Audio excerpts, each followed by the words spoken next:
This is Morning Juice. Sports, insight, and great storytelling. Starring Bobby Carpenter and Jeff Tito Thitoff. It's time to attack and dominate. Attack and dominate. It's Friday, isn't it, boys? Good morning, Bob. Good morning. How are we doing, sir? I'm doing great. Bodie, good morning to you, my friend. How are you? Miami won, Tito. I'm not. I could be better. Also a little sick, but other than that. Yeah, I'm going through the family too. I'm on the tail end of it. I think I feel pretty good today. I don't feel too bad. I just woke up yesterday from my nap with some congestion and sore throat. Yeah. I was like, gosh, dang it. Then Miami won. It feels like the world's ending. It doesn't feel that bad. Okay. Oh, the Miami fans are insufferable. They're worse than SEC They really fans. are. I didn't realize there were so many of them crawling out of the gutter. So but you weren't around for the first rendition of this. No, Miami is a small private school.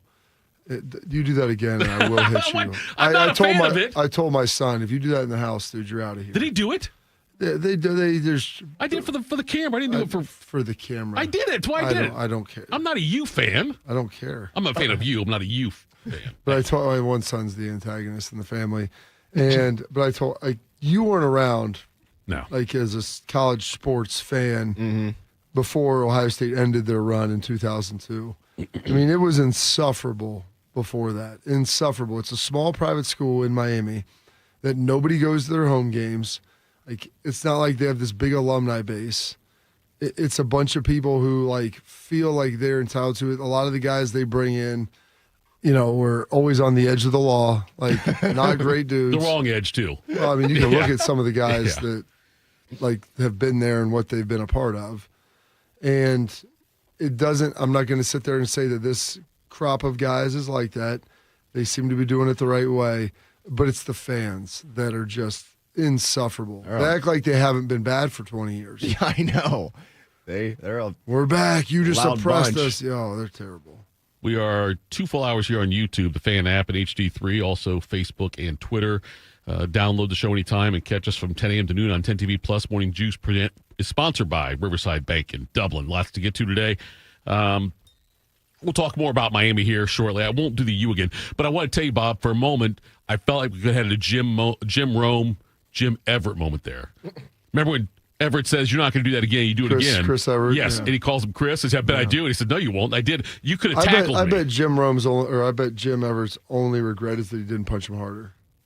Then I'm not going to do the U again. If that's the only regret you've got that you think he has. If you're gonna do that, I'm going to give you a warning. Okay. Dude, when I hit you, it's going to be a life-altering situation. But it'd be content, though, right? That's fine. It can be content, but you're either going to be eating through a straw the rest of your life or have a face that looks like, Harvey Dent afterwards. I'm not trying to fight, Bob, but I think I could take a punch. I don't want to do it right now, but I'm just saying I think I'm good at taking a punch. Maybe. I don't know. What would give you that reason to believe that? Where's the evidence that would say just an unwavering faith? That's good. Because I've never been knocked down. I've been in fights. I don't remember. I don't think I ever got knocked down. When was the last time you got hit squarely in the jaw? Let me think. If you have to think, it's been too long. It's been a while. I gotta believe it's been a while. Jackets went up 2-0 last night and then lost 5-3 to Vegas. That feels good.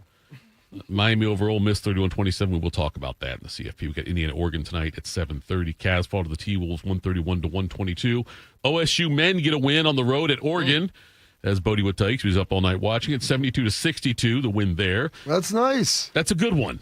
That's a good win. Any road win is a good win. Yes. Well, they have Washington now next? Washington on Washington? Washington soon. It might be Saturday, right? Sunday evening. Sunday evening. Okay. There we go. So if you can go 2-0 on that little the Pacific Coast tour, then that would be nice.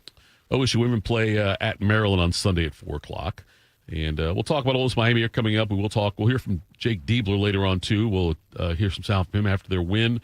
Also, college football offseason, another twist yesterday. We'll talk about that.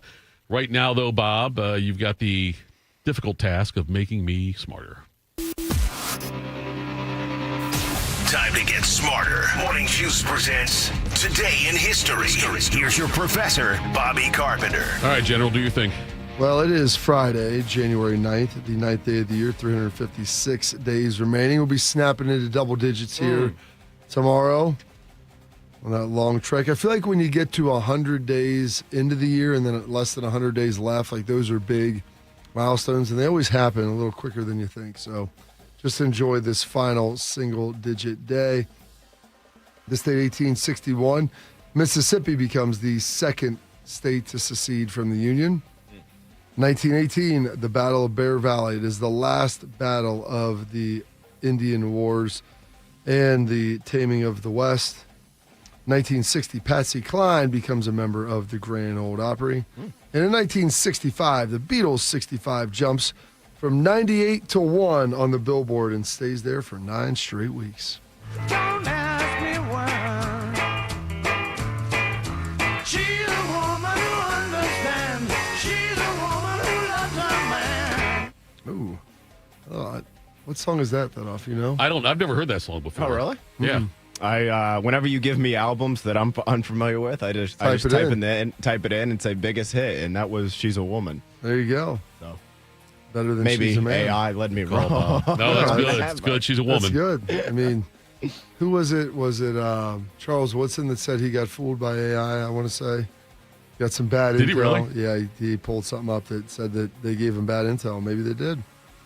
This day, 1977, Super Bowl 11, the Raiders defeat the Minnesota Vikings. 32-14. There you go. Nice. Where was the game? Rose Bowl? Bingo. Good job. Super Bowl 11 was never a contest. It was total domination. This silver and black Sunday had been a long time coming. After 16 victories and just 1 defeat, the greatness of the Raiders was undeniable, and ageless cornerback Willie Brown carried them into history. I think Biletnikoff was MVP in that game, if not mistaken, for Biletnikoff. Freddie? Yeah, I think he had like four or five catches, but That wasn't Madden. Was that Madden That as was the Madden, coach? yeah. That was his one Super that was Bowl. his one. This date, 1990, Jim Palmer and Joe Morgan are elected to the Hall of Fame. See, for me, the game has never been about numbers. It's only been about winning. And I only became a winner, I guess, when I did go to Cincinnati. And for that, I want to thank Bob Howsam, who is here today. I remember after my second Most Valuable Player award, Tony Perez came in one day. I was feeling pretty good, and he said, I want you to remember this. He said, when you played for Houston, no one even knew who you were. He said, we brought you here and made you a star. And you know what? He was right.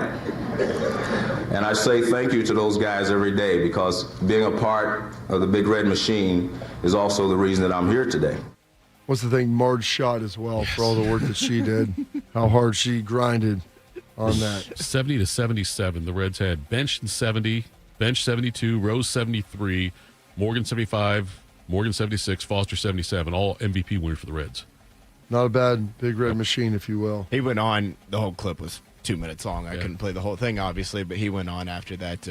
He was very in debt to all those teammates and Sparky Anderson too. It was a cool moment to give a thanks there on the Hall of Fame speech. You give a cigarette to Sparky Anderson, rip some heaters. This day, 2007, Apple CEO Steve Jobs introduces the iPhone at the Mac World Convention in San Francisco. The downfall of society. There it is. An iPod, a phone, and an internet communicator.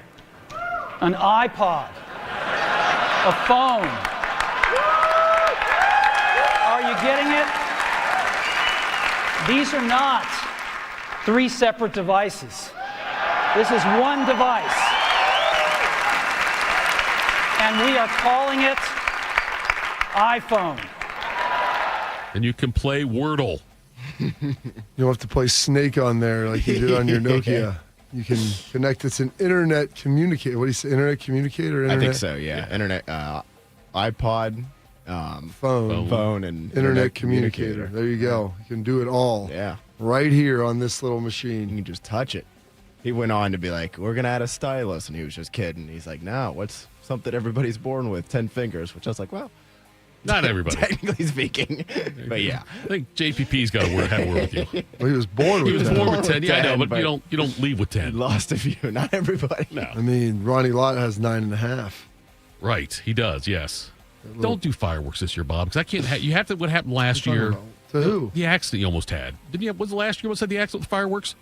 No, it wasn't fireworks. It was What was just the gas bottle, Oh, okay. the gas jug. My bad. Oh, Okay. it may have there may have been a crack in it when I was throwing it. My daughter did the same. My wife told me when I was gone, she did the same thing. I got to teach her.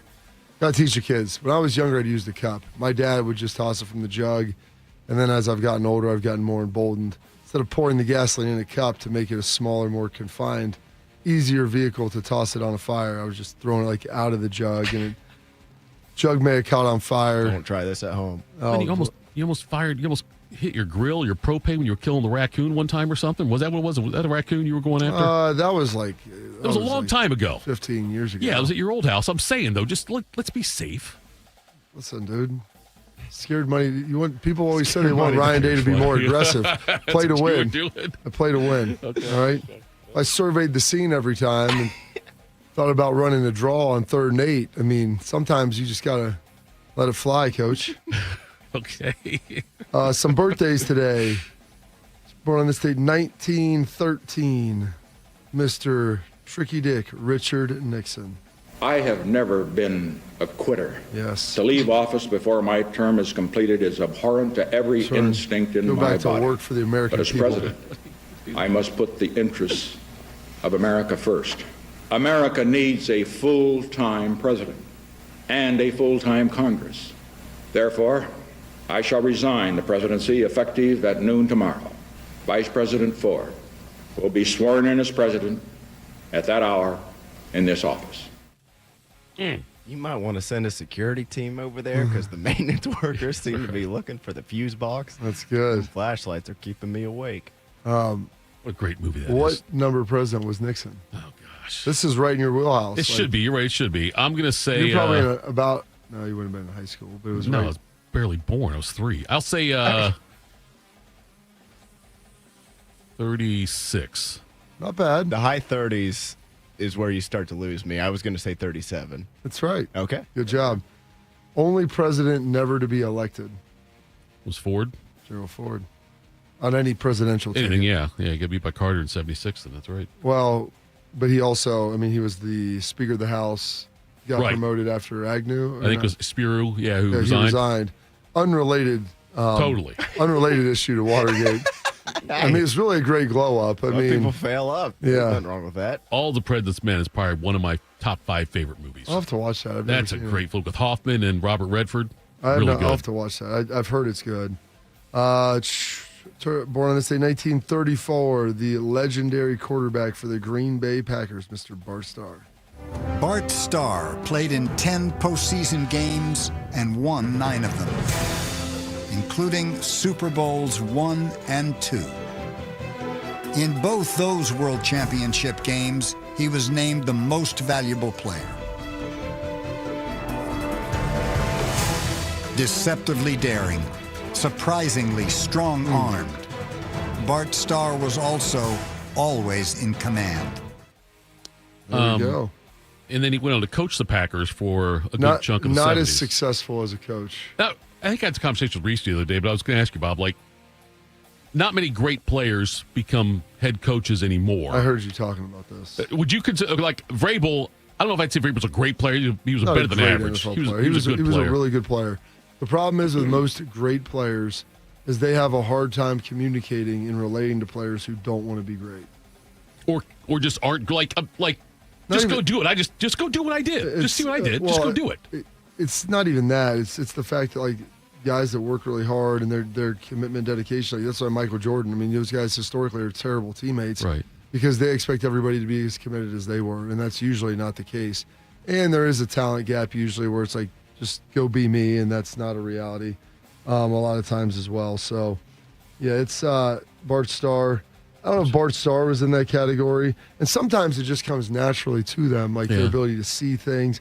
They can't communicate it because they could just see it. And so it's hard for them to, like you said, to your point, just go do it. Right. Especially the quarterback position, just to be like, hey, you should just see this. Like, well, why I can't. Well, why aren't you seeing it? Well, I don't. Like, and that's what separates those guys from maybe other people. Jack Del Rio, I don't know if he's a great player. He's a decent coach. Wasn't great. He was a really good player. I think a really good player also, yeah. Marcus Freeman. There you go, Marcus Freeman. Okay, fantastic. NFL, but keep going. Born on this day, 1935, the longtime NBC star, kind of all over the place as well. Dick Enberg. First down, Jacksonville. They trail 13-0. The screen is intercepted. Big Keith Trailer. Look at him rumble. 40, 50. Watch out. The earth is shaking. He's at the 30. He's at the 20. He won't give it up. Oh, my. Well, I know Chicago already has a refrigerator. Maybe they got room for an ice maker. Oh, I love it. In the chat, Rick says, if I recall correctly, the team up north was shut out all 3 games by the Buckeyes Gerald Ford played in. And that's He did attend Michigan. That's why I'm hoping J.D. Vance becomes president, so at least we can say Ohio State has a president that went to school there. None of the previous ones have? No, Was I mean, Ohio State? a lot of them were older. I mean, it was all, but none of them were Ohio State graduates. Because we're pretty high on the list of 7. Yeah. 7. We're like, Okay. I think, tied for the top. Okay, Virginia. Maybe. The Old Dominion, maybe. I'll have to look. Is it Texas? New York? Might be New York. I think New York might be there. Don't quote me on that. Turning 71 today, a Buckeye himself. Lived here for a number of years, considers himself a Buckeye, Mr. J.K. Simmons. Why do you suppose I just hurled a chair at your head, Neiman? I don't know. Sure you do. The tempo? Were you rushing or were you dragging? I don't know. Start counting. 5, 6, 7. In 4, damn it! Look at me! 1, 2, 3, 4. 1, 2, 3, 4. 1, 2, 3. Now, was I rushing or was I dragging? I don't know. Count again. 1, 2, 3, 4. 1, 2, 3, 4. 1, 2, 3, 4. Rushing or dragging? Rushing. So you do know the difference! If you deliberately sabotage my band, I will you like a pig. Oh, wow. That's not the worst thing he says in that clip. I haven't seen that movie. I've seen that clip, though, many times. What movie is that from? Not my tempo. Whiplash. Oh, yeah. Him and Miles Teller. That's right. I don't know if that's the best way to teach. What are you talking about? He Put was some gonna. pressure on He people? was going Smack him to in the face to do with that, I think. drag whatever ounce of greatness in Miles Teller. He was going to pull that out of him. That's right. Sure. Yeah. And look at him. Maybe He was at able to the be- end. He was able to be part of 2 consecutive miracles. Talk to me, Dad. I don't know that I get that reference. Well, because yeah. It's a bridge movie reference. Oh, okay. My wife and I always like to do that, where you're a character in one movie and how that plays into your character in another movie when they're completely unrelated. Okay. Miles Teller, also Rooster in Maverick. Top Gun, That's right, yeah. yes. And so that's maybe how Simmons helped give him the edge to be that's able to fair. get there. Could be. As Heck of a a note, Virginia, the Old Dominion, is the one with the most presidents. Woodrow Wilson being their last, though. Yeah, then yeah, we're current then. Well, Warren G. Harding, I don't know. Warren G. Harding being our last. One. So, Is Hardy our last? yes, as per AI. So maybe I'm getting That's probably right. it's tricked Woodson. on that. Maybe I'm getting Woodson. There you go. Mantis. The shortest player ever to play in the NBA. That's Muggsy, right? That is Muggsy Bogues, standing at 5'3", turning 61 years old today. How did you get the nickname Muggsy? Like, how did that come about? You say everybody in Baltimore get a nickname. Yeah, well, it stems from being a kid at the age of 7 years old, playing a game. You know, I wanted to play. You know how a pickup ball, where 2 people make it, choose their teams. Right. Well, you know, the 2 guys that made it, they chose everybody but me. Yeah. So one of the kids, you know, say, hey, you little shrimp, you want to play? So I'm like, yeah, but I remember these was the kid used to make fun of me. So I go over there, and I couldn't wait to play against the kid. And the first time he dribbled the basketball, I stole it from him and laid it up. Yeah. Then, you know, he thought it was a fluke. Then he tried it again. I stole it from him again, gave it to my teammate. And then the kid just stopped, said, man, you mugging everybody. And at the same time, a show used to come on called The Bowery Boys. And one of the kid characters' name was Muggsy. And he was the smallest among his little crowd, so they tied his name with me stealing the ball. Mugging. And I've been Muggsy ever since I was 7 years old. There we go. Mr. Muggsy Bogues. The leader of Smash Mouth, unfortunately passed away a couple years ago. Bodie informed me that yesterday. I had forgot. But born on this date in 1967, Steve Harwell. You'll never know if you don't go. You'll never shine if you don't glow. Hey now, you're an all-star. Get your game on, go play. Hey now. You're a rock star. You're a rock star. From 1882 to 1865, I think Ohio had 1, 2, or 1822, yeah, 1865, 1, 2, 3, 4, 5, 6, 7 of the Dynasty. 11 presidents. Yeah, it was. That's a pretty impressive run right there. Saban. A Saban-esque run. Sean Paul, the rapper, turning 53 years young today. Oh, I love Sean Peasy. And Chad Johnson, formerly Chad Ocho Cinco, turning 48. There's 3 things in life that's certain. Death, taxes, and 85 will always be open. You can always count on me. I'm like life insurance. I used to tell Chris McAllister my routes. Chris, I got a slant. What you gonna do? I used to tell him. He couldn't stop me. Ocho Cinco from now on. Anybody that writes about whatever I say today, you call me Ocho Cinco. Do not say Chad. You ever cross paths with him? He was confident. He was in New England when I was there. He was out there in the offseason. It's funny, he's not a very big guy. Like slender frame and not overly tall, but talks a lot. And I found him out, like as a teammate, I found him to be an okay guy. I think he's a Hall of Famer. I think he should be in the Hall of Fame. I really do. He has 3 first-team All-Pros, I think 2 second-team All-Pros, made 6 Pro Bowls. Like he's right on the cusp. I mean, he's in the conversation. You know who else thinks he should be in the Hall of Fame? Chad Johnson. Chad Johnson. Chad Johnson does, yes. Of course.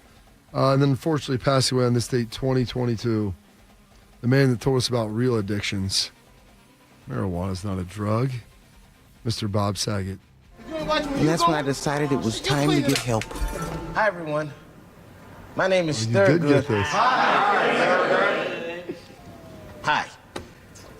I'm here today because I'm addicted to marijuana. You in here for some marijuana? Marijuana? Man, this is some bullshit. Marijuana is not a drug. I used to suck dick for coke. I seen them. And that's an addiction, man. You ever suck some dick for marijuana? Huh? No, I can't say I have. I didn't think so. Move this man. I mean, it's That's pretty great. It's What's that from? Half Baked. You need to watch it.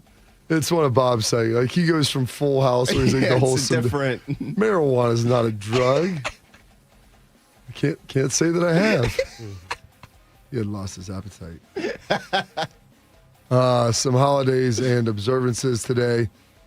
It is Mentor Day, National Apricot Day, Law Enforcement Appreciation Day, National Faith Day, for all the folks out there that are named Faith, which is Schlegel's middle daughter, as well. And Quitters Day, which is the second Friday in January. Oh, yeah. See if you made it through. Resolution. Those resolutions. We were putting together our goals last night. But those historical events, your birthdays, your passings, your holidays, observances for this date, January 9th, the 9th day of the year, and 356 days remaining in this 2026. Who's your 9 there, Bodie? Tom Zibikowski. There we go. Yeah. Rolls Tony it off the Romo. tongue. Tony, I was going to say, you're going to Romo's pass on probably Tony right. Romo? Yeah. Rajon Rondo. All right. Coming up next, we'll break down some of that Ole Miss Miami game and decide collectively if it's good for college football, what happened. We'll do that next. Morning Juice. It's been a real journey since 2014 when I first had my injury. I realized that my home was just not working for me and that it was time to ask for help. Homes for Our Troops is really giving me my life back. The shower allows me to go in and turn around with my chair, pull down storage racks, automated door systems, hours of my morning given back to me. Adaptive sports are a huge part of my life, a huge part of my healing journey as well. Homes for Our Troops helped with making sure that I had a home gym so that I can continue to train. This past year, I was able to host Thanksgiving in my home. And it was the first time I was able to have my whole family in one place and I was able to contribute to the meal. There are a lot more veterans in need and Homes for Our Troops is going to be there to help them too. Homes for Our Troops builds and donates specially adapted custom homes nationwide for severely injured post 9/11 veterans and enables them to rebuild their lives. Join our mission at hfotusa.org. Hey Max, you look absolutely dashing in that purple tie. Ready to harness the world? You bet, Daisy. I'm ready as I'll ever be. And might I say, your purple tie really pops with your vest. Thanks. I almost went with a cape, but didn't want to come across as pretentious. Nonsense. Anyone in our line of work should rock a cape. You might be onto something, Max. Phew, so here we go. First day on the job. You've got this, right? Right. Don't forget, we both graduated from Dogs Inc. with honors. Which means I can guide my human around a busy city with ease. And I can give my human a restful night. I hope my human is kind and loving. And I hope mine likes wet kisses and zoomies. Ready to make a difference? Born ready. Let's go. Discover how extraordinary dogs like Daisy and Max change lives at no cost to the recipients. Visit dogsinc.org. You know a thing or two about the moments in life that matter. You've seized those moments to embrace joy, accomplish great things, and build meaningful relationships. Is it time now to sit back and reflect on a life well lived? Maybe. Or maybe there's more to be done. Maybe this is the most important moment you've encountered yet. By volunteering with AmeriCorps Seniors, you can seize the moment, lend a hand, and get back more than you give. We connect you to local volunteer organizations with opportunities that fit your schedule and match your interests. Through AmeriCorps Seniors, you can support people in times of need and make your community stronger. You can become a companion to your older neighbors, brightening their days with friendship. You can even become a mentor for young people, serving as a role model and enriching their lives. Are you ready to seize your moment? Visit AmeriCorps.gov/yourmoment and get started today. One man is a national champion, NFL veteran, and local business leader. The other man is Tito. This is Morning Juice. Sponsored by Riverside Bank of Dublin. Here's Bobby and Tito.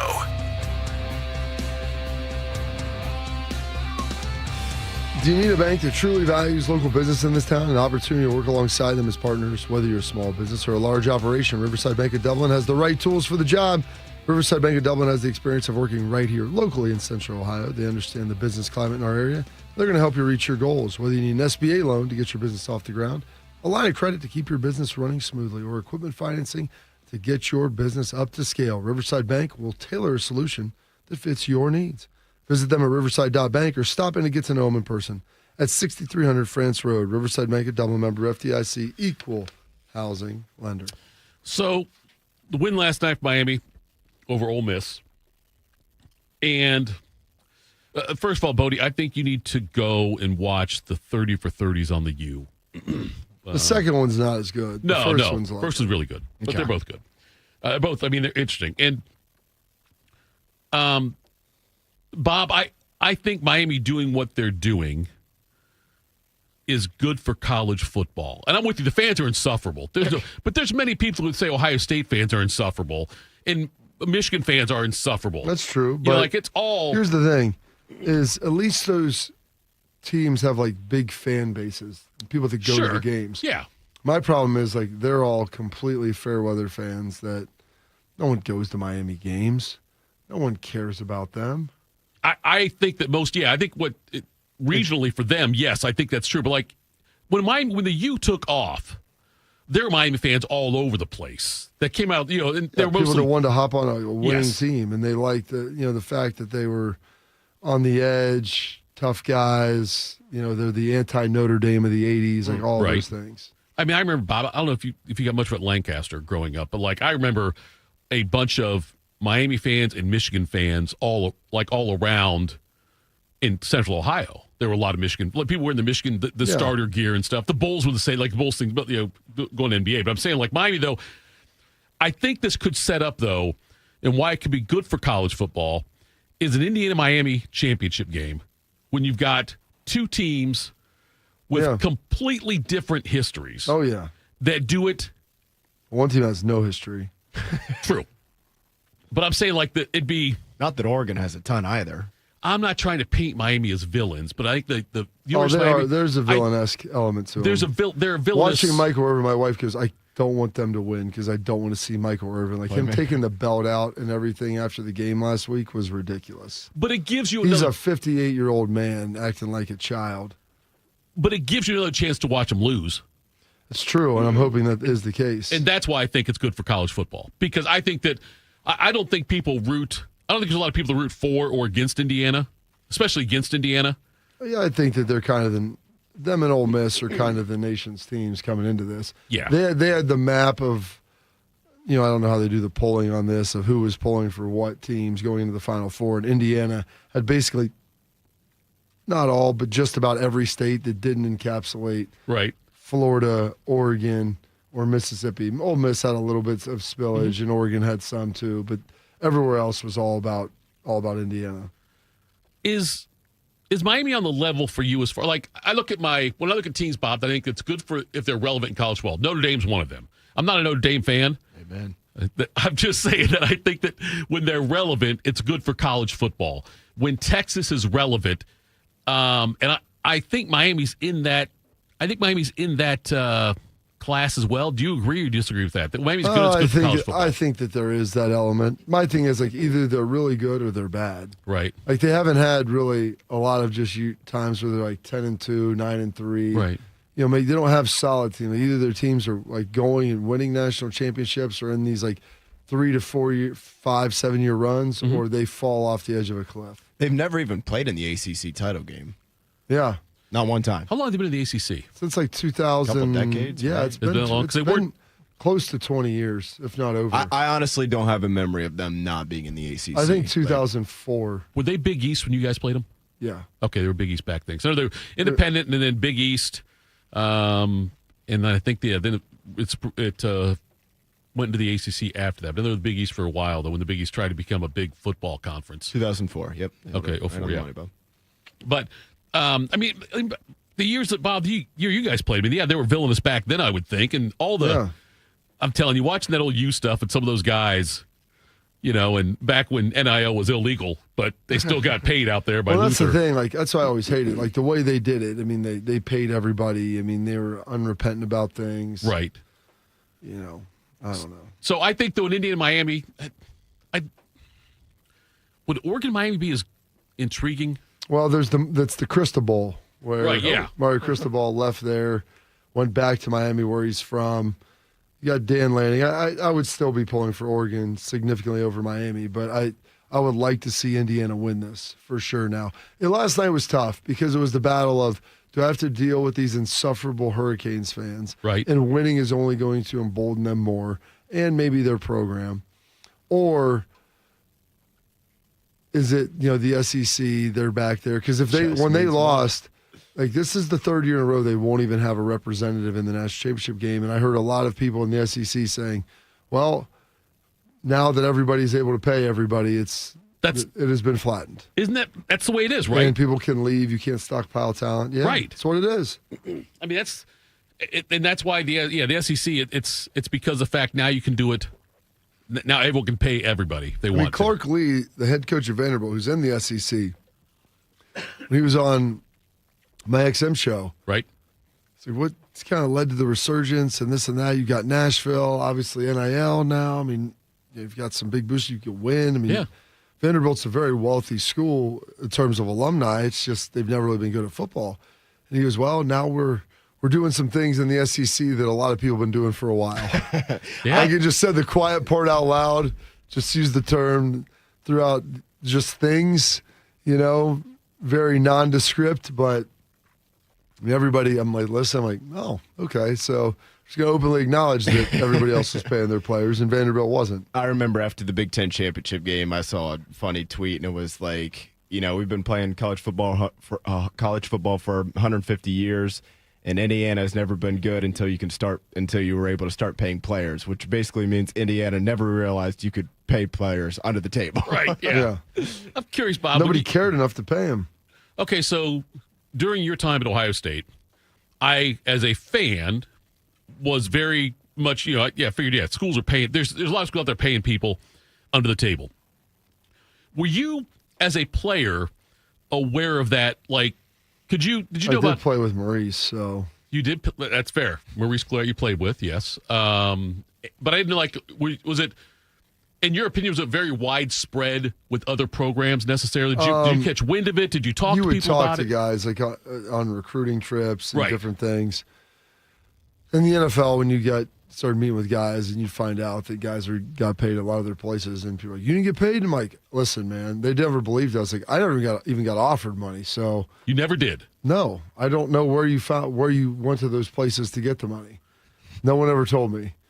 AJ either, because we used to talk about it. Like, people always ask if you got money. He goes, do you know where you go and where these people are that you go and get money from? I'm like, I don't know. I wish I did. I wasn't on that. I didn't get that secret letter in my locker that said, show up here and they'll give you this. Or I was involved one time in it where, I don't know if I've told the story before or not, Bob, but I was working at JCPenney at Northland Mall. Oh. And Northland Mall. A guy who I knew from high school came in with a Buckeye player. And I was working up in the department where, like, they had, it was athletics, so shoes and gear, jerseys, and things like that. And he said, look, this is what I got. I've got to give you the Peter Warwick. He said, I've got a booster's credit card. Oh, that sounds great. And he said, the way we do this is we buy stuff on it and then he reports it stolen. And he says, we want to buy some things and get something for yourself. And I'll put it in the locker downstairs. There you go. And so they purchased a few $100s worth of stuff. I got a really nice Reds jersey out of it. But he said that's how they did it, though. And it was a player from Ohio State at the time. He was in there with him.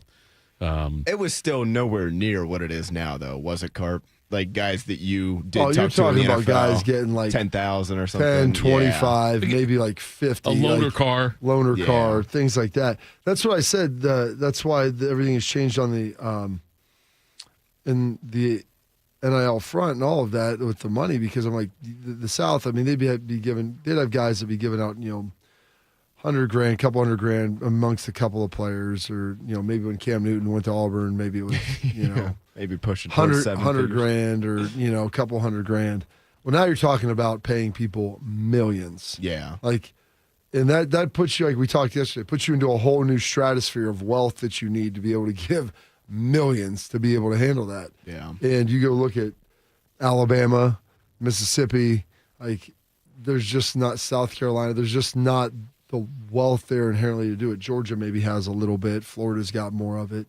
But it wasn't there prior. There was a player in college basketball named Tito Horford. Played for Memphis. It was called Memphis State back in the 80s. Yeah. And I think one off season, he got cited 3 times for something vehicle related, and 3 different automobiles that were all leased to boosters. Perfect. Like, almost say, like, they were all like high end, like, at the time there was like a really nice Cadillac or something like that. He got pulled over, did something that was an accident involving, I don't think it was anything like a sports car, but it was like a high end, though, kind of normal car. But all 3, though, were leased. At all 3 times he got busted, he was in cars leased to 3 different boosters. Oh, hey.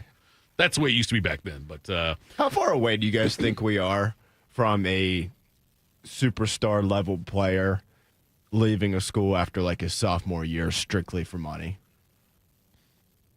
You mean like Jeremiah Smith, like leaving now? Yeah, I didn't want to throw a name out, but hypothetically, somebody's saying, here's $10 million. Just something completely absurd. Oh, I think it'll happen. happen. I'm saying, you know what? I've won a title here. I kind of did my part to win it. That's a lot. I mean, because the school there would try to do as much as they possibly could. I mean, it'd have to be an obscene amount of money. And I don't know if there's anyone willing to pay that for one player in football. Not because football just doesn't make that big of a difference. Okay.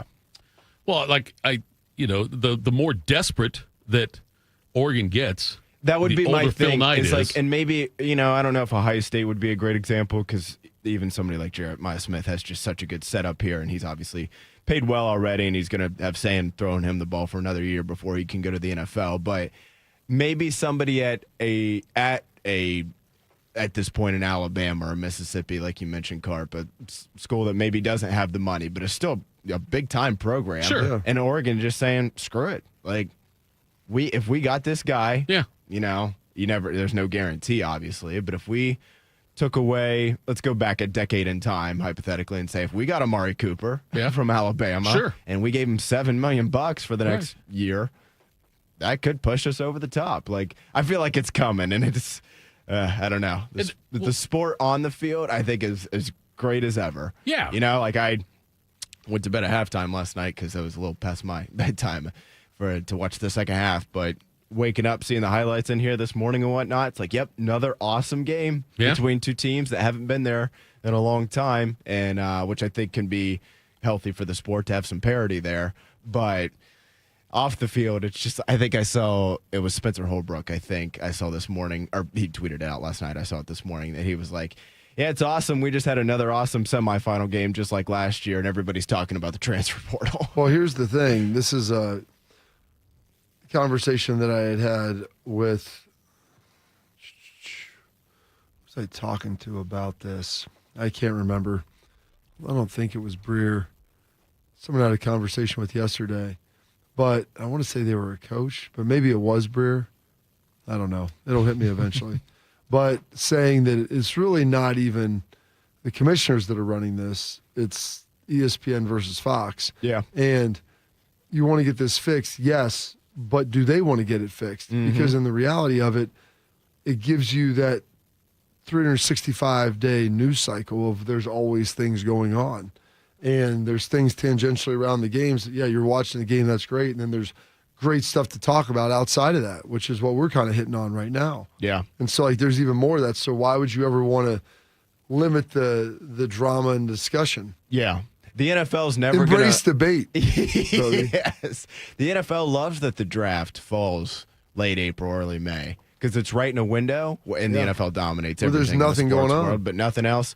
Not much else is going on. Well, plus it keeps the train rolling for them. That's why they want to try to push it back. Yeah. You slowly kind of trickle into free agency, then you kind of slowly trickle into the draft and everything with that.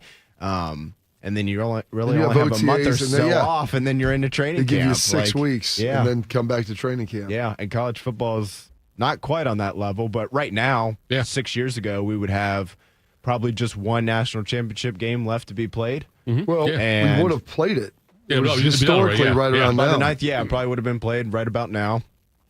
And we would have had that one game, and you'd have signing day coming up, but signing day never was what the portal is now. It was a one-day thing, not a multi-week situation. Cal in the chat corrected me. He said Tito Horford played for Miami. The story I was thinking of, he played for LSU when that happened, I believe. Because I remember reading an article about LSU playing Memphis in a Sports Illustrated, and that's where I saw it, Memphis State at the time. So, yes, he did not play for Memphis. He played against them in the story I was talking about in an SI from way back in the 80s. And, Bob, Steve Kerr knows why you never got offered money to Ohio State. He put it in the chat. I'll let you look at that in the break. We'll do quick hitters next. New year, new you, new truck from Germain Toyota of Columbus, and the deals are built tough.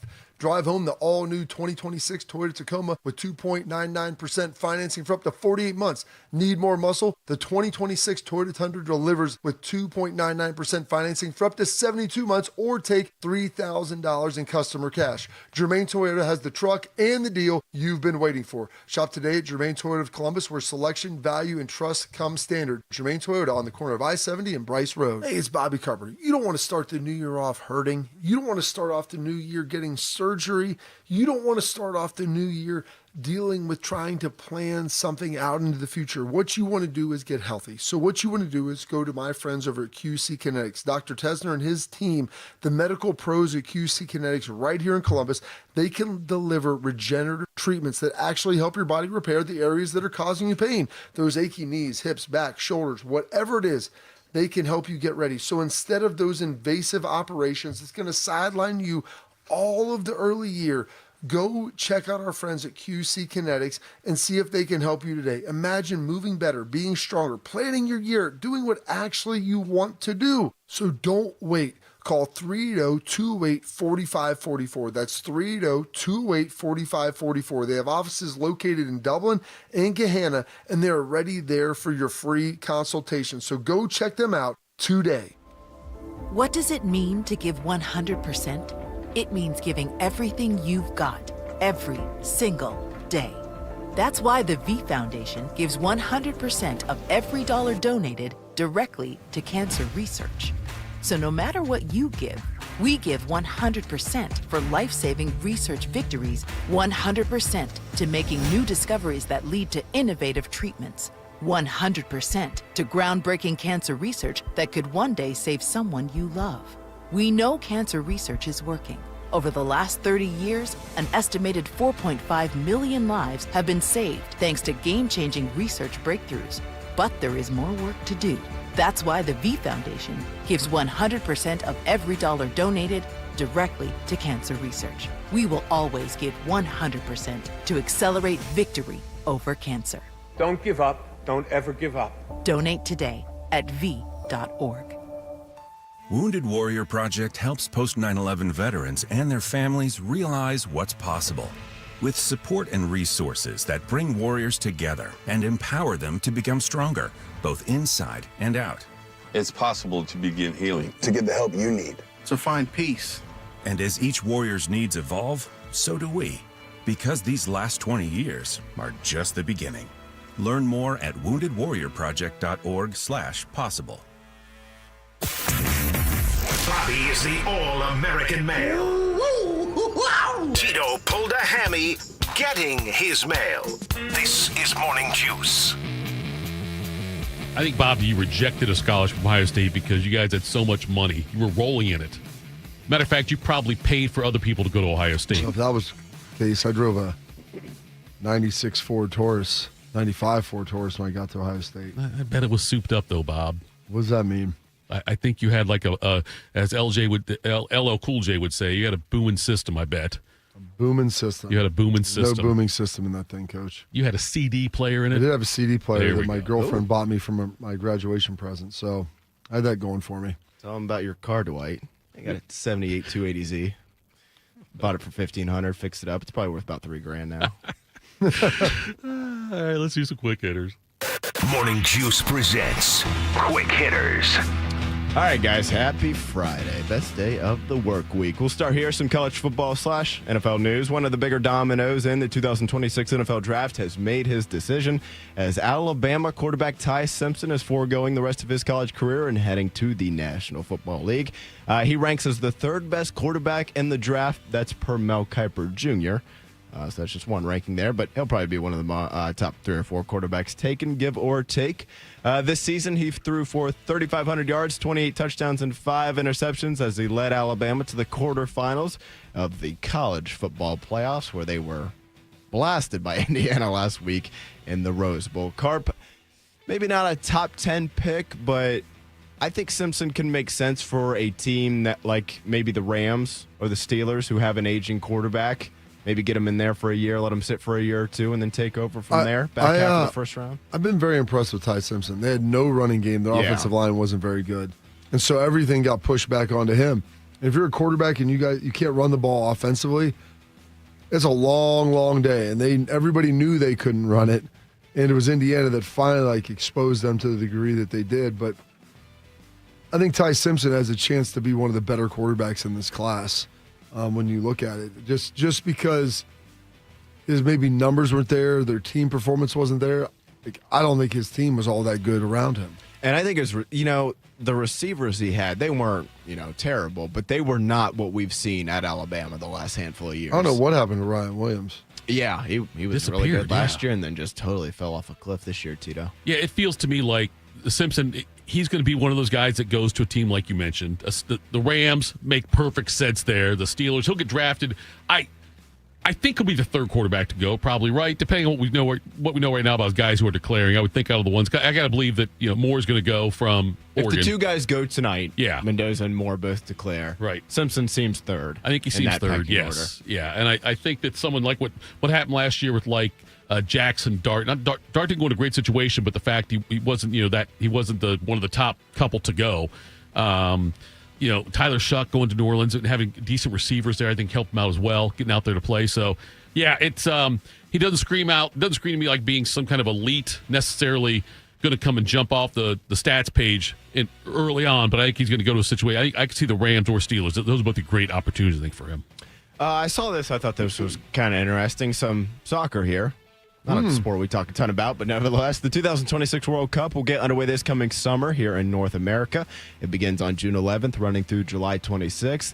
And yesterday, FIFA announced a partnership with TikTok for this summer's World Cup. As part of the agreement, FIFA will allow the what would you call that? Social media app-ish, whatever you want to call it, TikTok, to live stream parts of matches, curated clips, and then they'll produce specialized content for the platform. Tito, kind of looking at this big picture here, I think this is a pretty smart move by soccer in the World Cup there, and I think this would be a smart idea for some other sports to probably jump on board here too, to get to a different crowd and most notably a younger crowd. And Mondays being able to bring up the fact that you came to me first on a soccer and TikTok thing. I really appreciate that. Right in my wheelhouse. Yes, it does make a lot of sense, though, Bodie. It's as far as anything they can do to further push this out there for people. Because, look, I do like the World Cup. I don't. I'm not a soccer aficionado. Really? I know. Hard to believe. I mean, already have mine scored 20 goals, I think. That's why Bodie said he came to the show. That's what, a lot more soccer. Yeah, that's why Bodie came to this show, because he wanted more soccer talk, Bob. Good call by you. It's smart. It makes sense. TikTok's getting it's going to it'll further enhance this phenomenon already. But I can't. Are you guys excited about the World Cup? Yeah, it's good. I think it's great that it's here. Yeah. And yeah, I enjoy watching the World Cup. Hopefully, the U.S. men's team will do something here before I die on a world stage. And we've got 360 million or 350 million people. You'd like to think we could scrape together 20 of them. 20 of them that can play some soccer. Yeah, you would think. I'll watch the U.S. I don't know. I'm going to be locked into a ton past that, but you hear the U.S. of A on any jersey, Tito. You're there. I'll get locked in. I think this could be something that, like, look, the NFL, college football probably doesn't need to do something like this. Right. But I think of, like, the NBA, a sport that kind of, ratings-wise, they'll be fine. Like, I don't think they're ever going to, like, fall off a map. But for a sport that could try to hit a younger crowd in the TikTok generation there, and for a sport that maybe, like, I don't know that, ratings-wise it's as strong as it once was, but I still think it's, I don't know, just kind of like in the atmosphere, I guess. Like, when guys get traded, like, I always feel like I seem to see a lot of people, like, still kind of care about it. Right. Even if they're not watching the Bucks on a nightly basis. When Giannis gets traded, which feels inevitable. Sure. It still seems to be a big deal on social media and whatnot. Now, I follow the Celtics and I like the NBA, so maybe that's just curated towards me. But I still feel like those things are, I don't know, kind of. They do get talked about quite a bit. I mean, like, there's a lot of it's in the mainstream of sports. I think for basketball, it's not like people are always going to lock into an 82-game regular season. But if you could, like, get the highlights on TikTok on a regular basis, right? Like, maybe there's the clips. Yeah, I was just looking I'm not for going the to watch clips. a 2-hour movie, but I'll watch 5 minutes worth of the clips on YouTube. I watch 90 minutes of action. It's boring out there. Just give me the clips. Are you guys on TikTok often or not? I am not. I don't have a TikTok account. You know, like for your podcast does it get streamed out that way or not? I don't know. We don't push it out because I don't have any following in it because I don't have it. So I think I've got an account, but I don't go on it. My daughter yesterday, this is real life. They were searching stuff and she was trying to figure this out. There's a rumor, I don't know if it's true, that Tavian St. Clair, his younger brother, is transferring Rain from Bellefonte Upper Arlington. Really? I don't know if that's real or not. We were looking it up and then Cullen goes, well, my son goes, we said it on X. She goes, what's X? What's an X?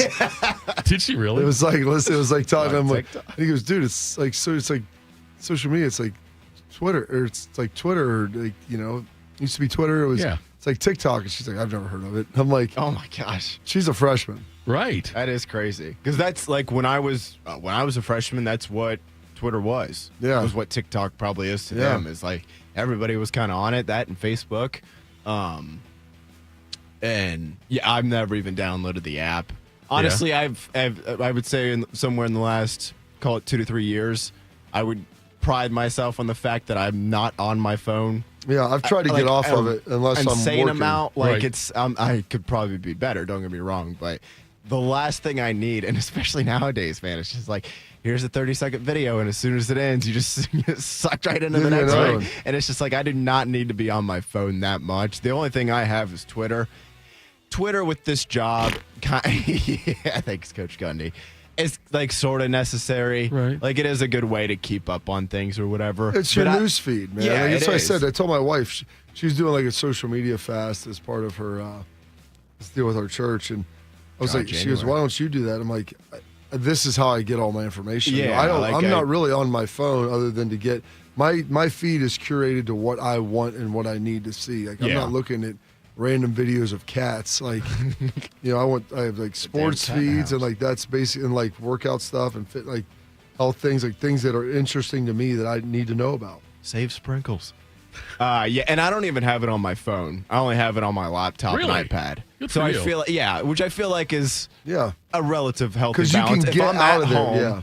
and I'm just hanging out, like watching the game last night, I'll scroll through Twitter, see what people are saying about the game. Yeah. But like if I'm just out and about or if I'm at work, and granted I have the PC right in front of me here, but it's like I don't need to be checking Twitter every 5 seconds when I'm at the grocery store, you know? Right, Like so I feel like I've found a decent balance with that there.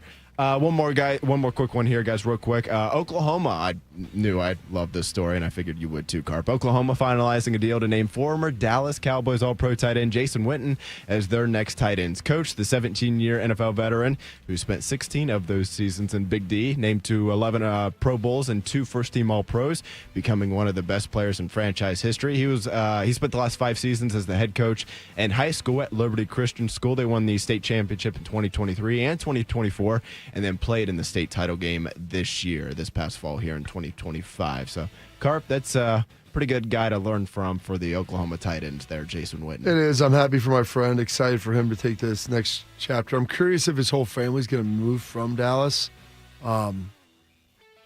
just because they've been there for so long, and he's got his oldest son, CJ, is at Rice. His next son, Cooper, will be a senior this year, if I'm not mistaken. He's being recruited. That sounds right. He's a big-time recruit. Big-time linebacker recruit, and he's getting recruited by Ohio State, Oklahoma. The saddest part of this for me is this probably cements the fact that I don't know if he'll probably be going to Oklahoma and not Ohio State, but he really liked it here. And it's funny because his wife and him Jason both went to Tennessee, and he goes, he didn't really like Tennessee and doesn't really like many of the SEC schools. He's like, he wasn't really a fan of A&M, like not really a Texas guy. A&M more than Texas he liked. He's like, he liked Clemson. He's like, he really liked Ohio State. He's liked Oklahoma. And I was hoping we had a chance to get him, and maybe we still do. But Courtney last night as I mentioned this to her at the end of the game, it's like, Jason got the tight ends job at Oklahoma. She's like, do you think CJ will want to, or Cooper would want to play where his dad's coaching? I'm like, that's a good question. I would think that would be part of it, but maybe not. Yeah, everybody's kind of different in that aspect. I know that I'm not trying to bring this up just because it's Notre Dame, but I did see this not too long ago. CJ Carr's younger brother, Tommy, committed to Michigan. Yeah. So you never know. Like some guys want to branch out and get away from it. Some guys like sticking with it, Tito, kind of sticking with the family, The Witten kid's pretty good, Bob? He's supposed to be one of the top linebackers in the country. Why don't you get dirty? Just make stuff up about Jason to him and just say, look, I don't think make stuff up about his dad? Yeah. How bad do you want this guy? He was a Walter Payton Man of the Year winner. He came like you. He came for money, Carpenter He money, right? did not come for money. Yeah, I'm saying Jason did, but his kid though. You can't give him with the bag. You got to get dirty, Bob. The bad with Ohio State is they have no money. Don't they have no money? That's right. They have no money. That's why they keep losing people in the portal. Coming up next, the Buckeyes get a big road win in the hoops. We will talk. I said the hoops. We'll talk. I sound so old. We'll do that next. Morning Juice. Hey, everybody. This is Jeremy Berm from the Austin and Berm Show on 97.1 The Fan. I wanted to give you guys a little update on my Awaken 180 weight loss journey. I started this plan a little bit before the new year started, and not because I'm extra disciplined or heroic or anything like that. I just got tired of waiting for the perfect time to make a change with my own life. And now here we are, second week of January, and I'm already down more than 20 pounds. 20. While most people are still figuring out if they're actually going to start their resolution, I've got 3 weeks of progress quite literally under my belt. But here's the thing. It's not too late for you either. You could start today and still be down 20 pounds by the end of January with results like mine. That is what happens when you have a real plan. Awaken 180 gives you structure, coaching, and actual support, not just motivation that fades by week 2. So if weight loss is your goal and you haven't started yet or have already given up, there's no judgment here.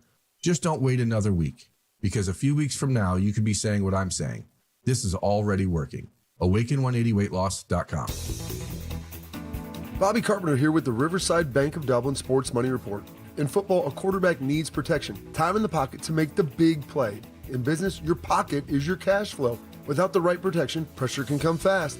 A great banking partner is like your O-line, pancaking your problems to keep you marching down the field. Here's Chuck Moore, CEO, and Travis Sanders, president of Riverside Bank of Dublin, on how they help local businesses protect the pocket. Thanks, Bobby. At Riverside Bank, we help you guard what matters most with cash management, flexible credit solutions, and fraud protection that keeps your business upright and moving forward. That's right, Chuck. Because whether you're running a small shop or leading a regional enterprise, protecting your pocket is how you stay in the game. Come see us at Riverside Bank, and we'll help you play to win. Look for our new branch location at Bridge Park in 2026. Tune in every day for the Riverside Bank of Dublin Sports Money Report. Visit their office at 6300 France Road in Dublin or online at riverside.bank. Once there was a man who couldn't stand. A mom who couldn't wait. A scientific community that said it couldn't be done. And then you. And then I. And then we brought neuromuscular disease into screaming color with the Muscular Dystrophy Association. For 75 years, our voices have thundered through the halls of Congress.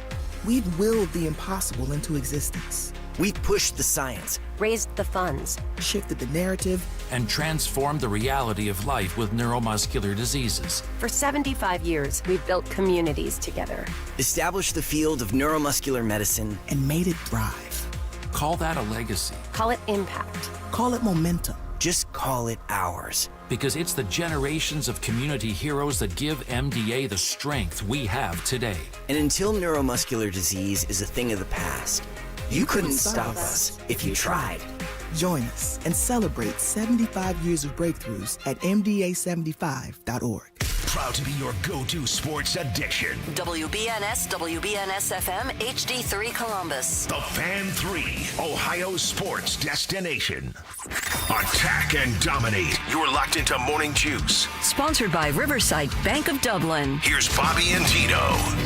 That's me, isn't it, Bodie? Okay, it's still going. That's me. I'll turn that back down. It's off. I got it off. Okay.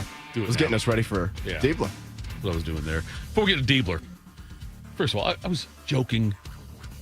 Aaron said another bad advice idea from Tito with the slander Jason Witten. I'm not suggesting he do that.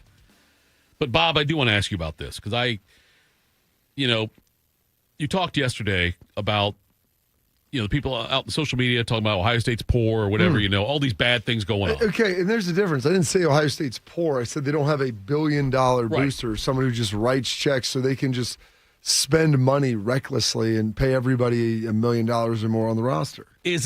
Would it be fair for me to say that you believe Ross Bjork is the right man for this job? Yeah, okay. I mean, the guy, people are getting critical of, of his hiring of Jake D. Like, look what he did at Ole Miss and A&M and the scandal and all that. Like, dude, so are you going to give him credit then for winning a national championship in his first year as the AD and helping facilitate all of that? I'm not giving all the credit. I go, by the way, there was a lot of things that happened here over the prior 20 years, and most people think Gene Smith did a pretty good job, but I'll sit there and I can point to a bunch of bad stuff that occurred here. Are we going to dump that all on him? So I go, there's a balance here as to what I'm going to give people credit and blame for with different things. And after meeting President Carter and seeing the landscape of college athletics and where things are going, I think Ross has done a hell of a job. I think he's really good. Haven't cut any sports yet, have we? We haven't cut any sports, and he's finding ways to be innovative and aggressive, like of trying to promote Ohio State and leverage the brand and do different things. Like, I think he's done a really good job of trying to, as Bo Bishop always says, modernize tradition. Because it's a fine line here. Everybody wants it the same, but then they want to be able to compete in a new way. Like, well, if that happens, there's going to be changes. I think a lot of the stadium stuff has largely been really good. Right. Not everything is going to be a home run, but, like, you've got to try something to realize if it's going to work or not. Well, sure, all the grief they cut for the last year, the Victory Bell. I think Victory Bell was a hit. I think people enjoyed that. Oh, yeah. There's been a lot of good stuff. So I'm saying, like, not everything's going to go off 100%. Right. And you would, and I don't know, granted, I haven't known you your whole life. I've known you for a few years, though. I get the sense that you would have no problem saying if there was something they were doing wrong. Yeah. Well, I would say, like, I'm not a huge fan of the camp song, like, and that's okay. Like maybe we could find a different one. But listen, you don't know if people like it until you put something out there and try it. It's like, okay, well, we'll try that for a season or two, and let's try something else, and something will probably stick. Got to figure that out. But like largely, they've done, I think, a pretty good job with everything that they've tried, and all the initiatives and the planning, and like trying to utilize the stadium in better ways, getting some of the south end zone suites, like just different things. You know, the stuff that him and Ryan have been together, like and figured out how to kind of push some things in the right direction. And by the way, he came into a situation that was very difficult. Like when he came in, like the NIL situation in Ohio State wasn't all that great. Yeah. And they had some issues and some shortcomings of trying to piece stuff together. Gene was on his way out, and like you're in a transition phase, and they got it together last year and did it in a hurry. And, that's a testament to him being involved, Ryan, with what he's done. And I think that if I didn't think he was good at his job, I would not be endorsing him the way that I do. So just curious for my knowledge on this. Okay, Matt Patricia, when Ohio State has the opening for defensive coordinator. Yeah. And how does Ryan say, I want to go after Matt Patricia, and then just does it, or does he have a conversation? Ryan doesn't control the checkbook of the university. Does he say, he goes to Bjork or whatever and says, I want to interview this guy? I'd like to bring in this guy. Okay. What are we thinking? All right. Like it was the case with Chip Kelly last year. Like he had a buyout and different things. That's why they hired Bill O'Brien first. Like, all right, well, Bill left. I'd like to bring in Chip.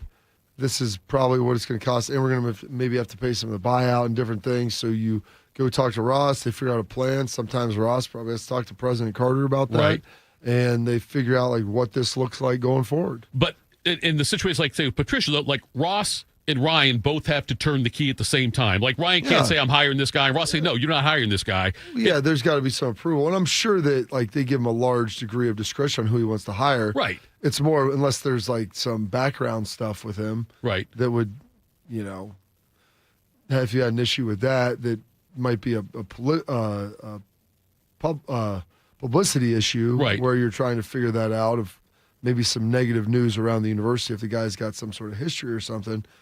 But outside of that, I think he's got sole discretion. The problem then comes, not problem, but the merger comes of like, okay, financially, what does this look like? Right. What do we need to offer him? What can we afford to offer him? What is it going to take to keep him here? Right. And or bring them in. And that's a lot where they're at right now with Matt Patricia's. People are, Ross is cheap. This and I'm like, no, listen, they're making a very competitive offer. Like it is, like, has he been presented? I forget whatever the term was the other day. Yeah. Like, the overtures have been made. There's conversations have been had. I think Matt Patricia understands what the offer is. Right. And I don't think that's something that they were dragging their feet on either. It was, how do we make this as competitive as possible? What can we handle? And also, part of that is the math of, well, if you're going to bring in an offensive coordinator, what does that look like? Right. Do you promote somebody from within? Do we have to carve out a whole new job for that? And what does that salary look like? I mean, there are finite dollars in this world. Was Patricia on a 1-year deal when he came here? It's a great question. I wonder if he was. I'm not positive. Maybe two. I didn't know if he was, or if there was like a buyout, or if he wanted to leave, or how that would all work. If he decided if you go to the NFL, I don't think there is a buyout. Right, but so he could just break the contract and say, I'm leaving for this. It might be a clause in the contract too, I guess. I don't know how all that works. I'm not sure exactly if it was a 1-year, 2-year. I wouldn't even guess on that because I could see it being either. Yeah, let's call him on the break. Good on the show. Speaking of offensive coordinator, do you think Day still wants to not be play calling after last season's success? I think if he could, and even most of this year, if he could find the right guy, do it. I think, but that's part of it is like merging somebody that you're comfortable with, that you trust, like inherently, and it's not just calling the plays; it's running the offense on a day-to-day basis. I mean, Ryan's got a lot of things that he's got to handle. Yeah. And, you look at that Big Ten championship week where you're trying to make sure that you're getting Chris Henry to show up while you're being the head coach. And if you're also the offensive coordinator, that means you got to be driving the offensive scheme meetings and everything like that. And there's a lot to that. That's not an easy situation. So I think if he could get that off his plate again, ideally he would like it. But it's so much of it's the right person and the right fit of making sure that I feel comfortable with this person taking over this for me, and I don't have to micromanage them, because if you're starting to do that, you might as well do it yourself. Buckeyes get a 72-62 win over Oregon last night on the road. Big win for them. The biggest news, Bob, the bench scored. There we go. 9 points out of Gabe Cupps off the bench in 23 minutes. Good for Gabe. Yes. 3 for 4 from the field, made his only three-pointer, 2 from the line. In 23 minutes, he had 9 points, 4 rebounds, 1 assist, and 1 steal. So good for him. Leading the way last night, you had Devin Roy with a double-double, 14 points and 10 rebounds. Christoph Tilley had 14.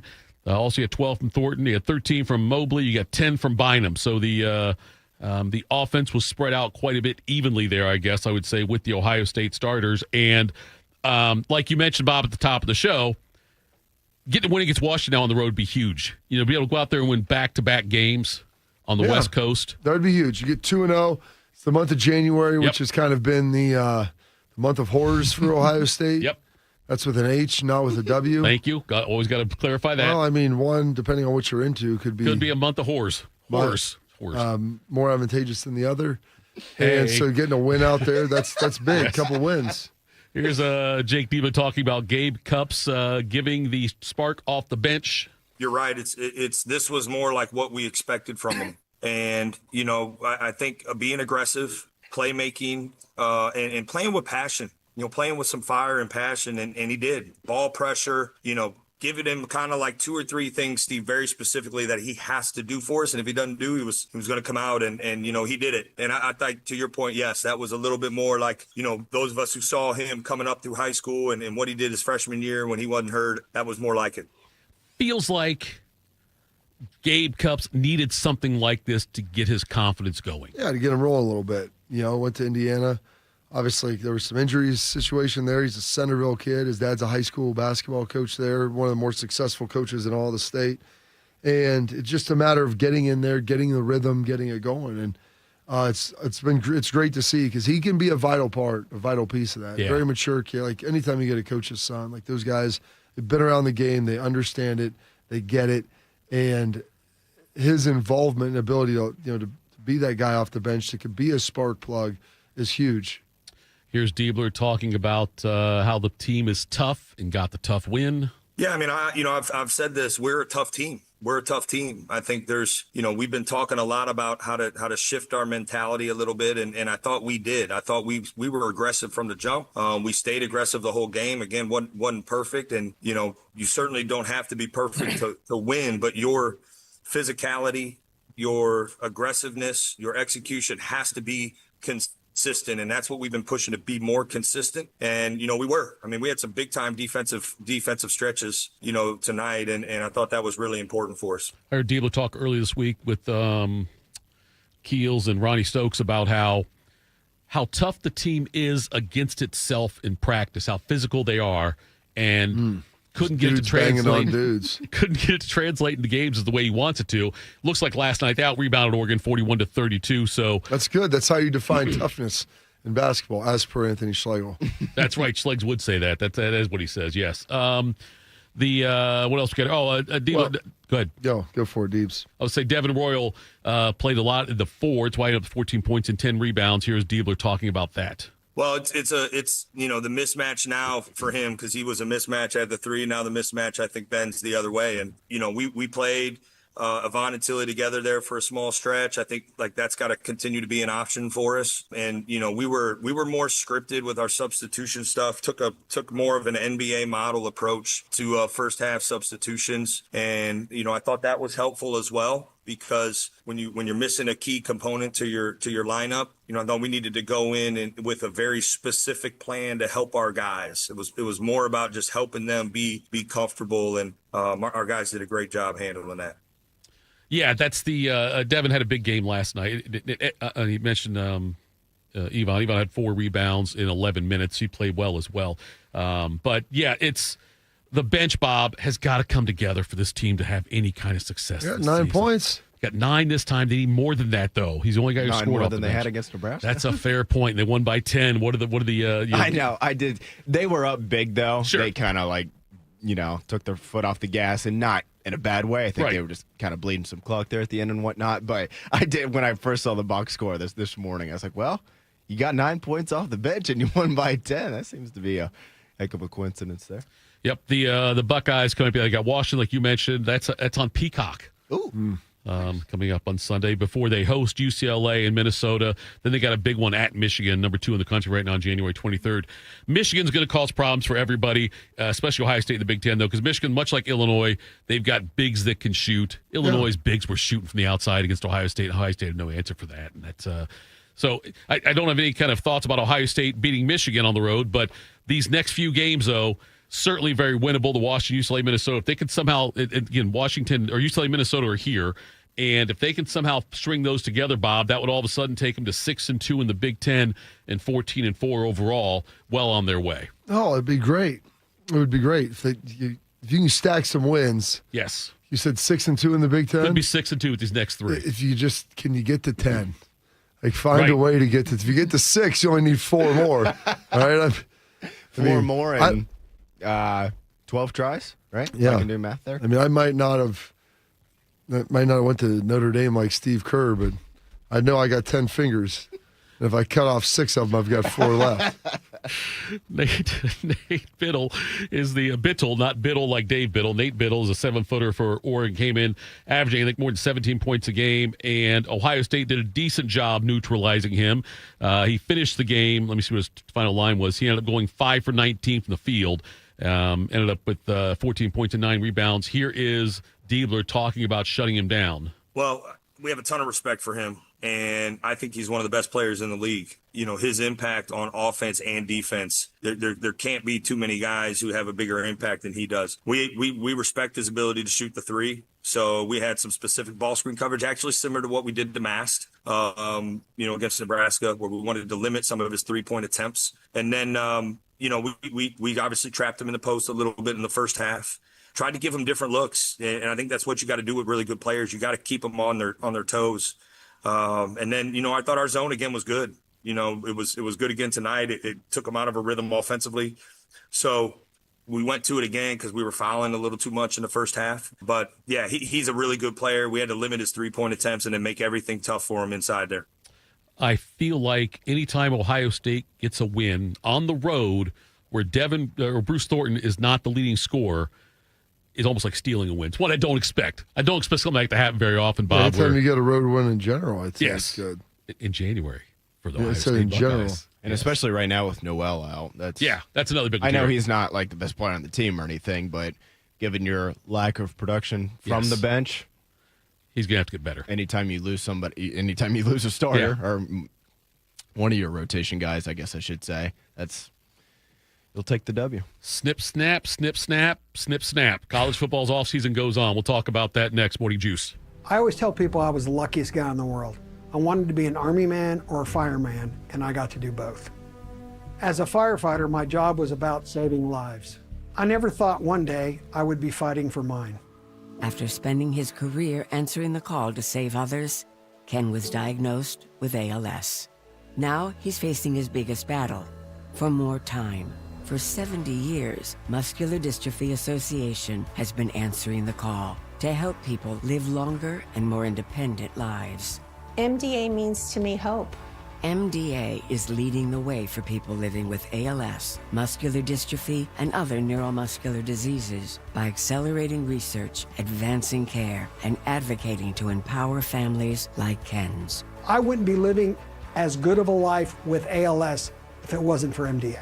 MDA is helping people live stronger and love longer. Learn more at MDA.org today. Hey guys, 13-year NFL veteran and Super Bowl champion Jason McCourty here, and I'm an innovation ambassador at FAIR, Food Allergy and Research Education.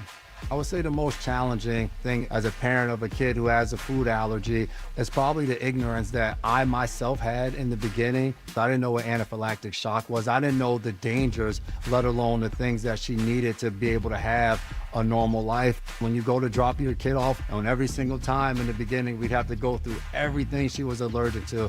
Preparation is everything. And me, for playing football for 13 years, it was all throughout the course of the week. It's getting ready for game day. When you're on the field, you're playing for your fans. At home, you're playing for your family.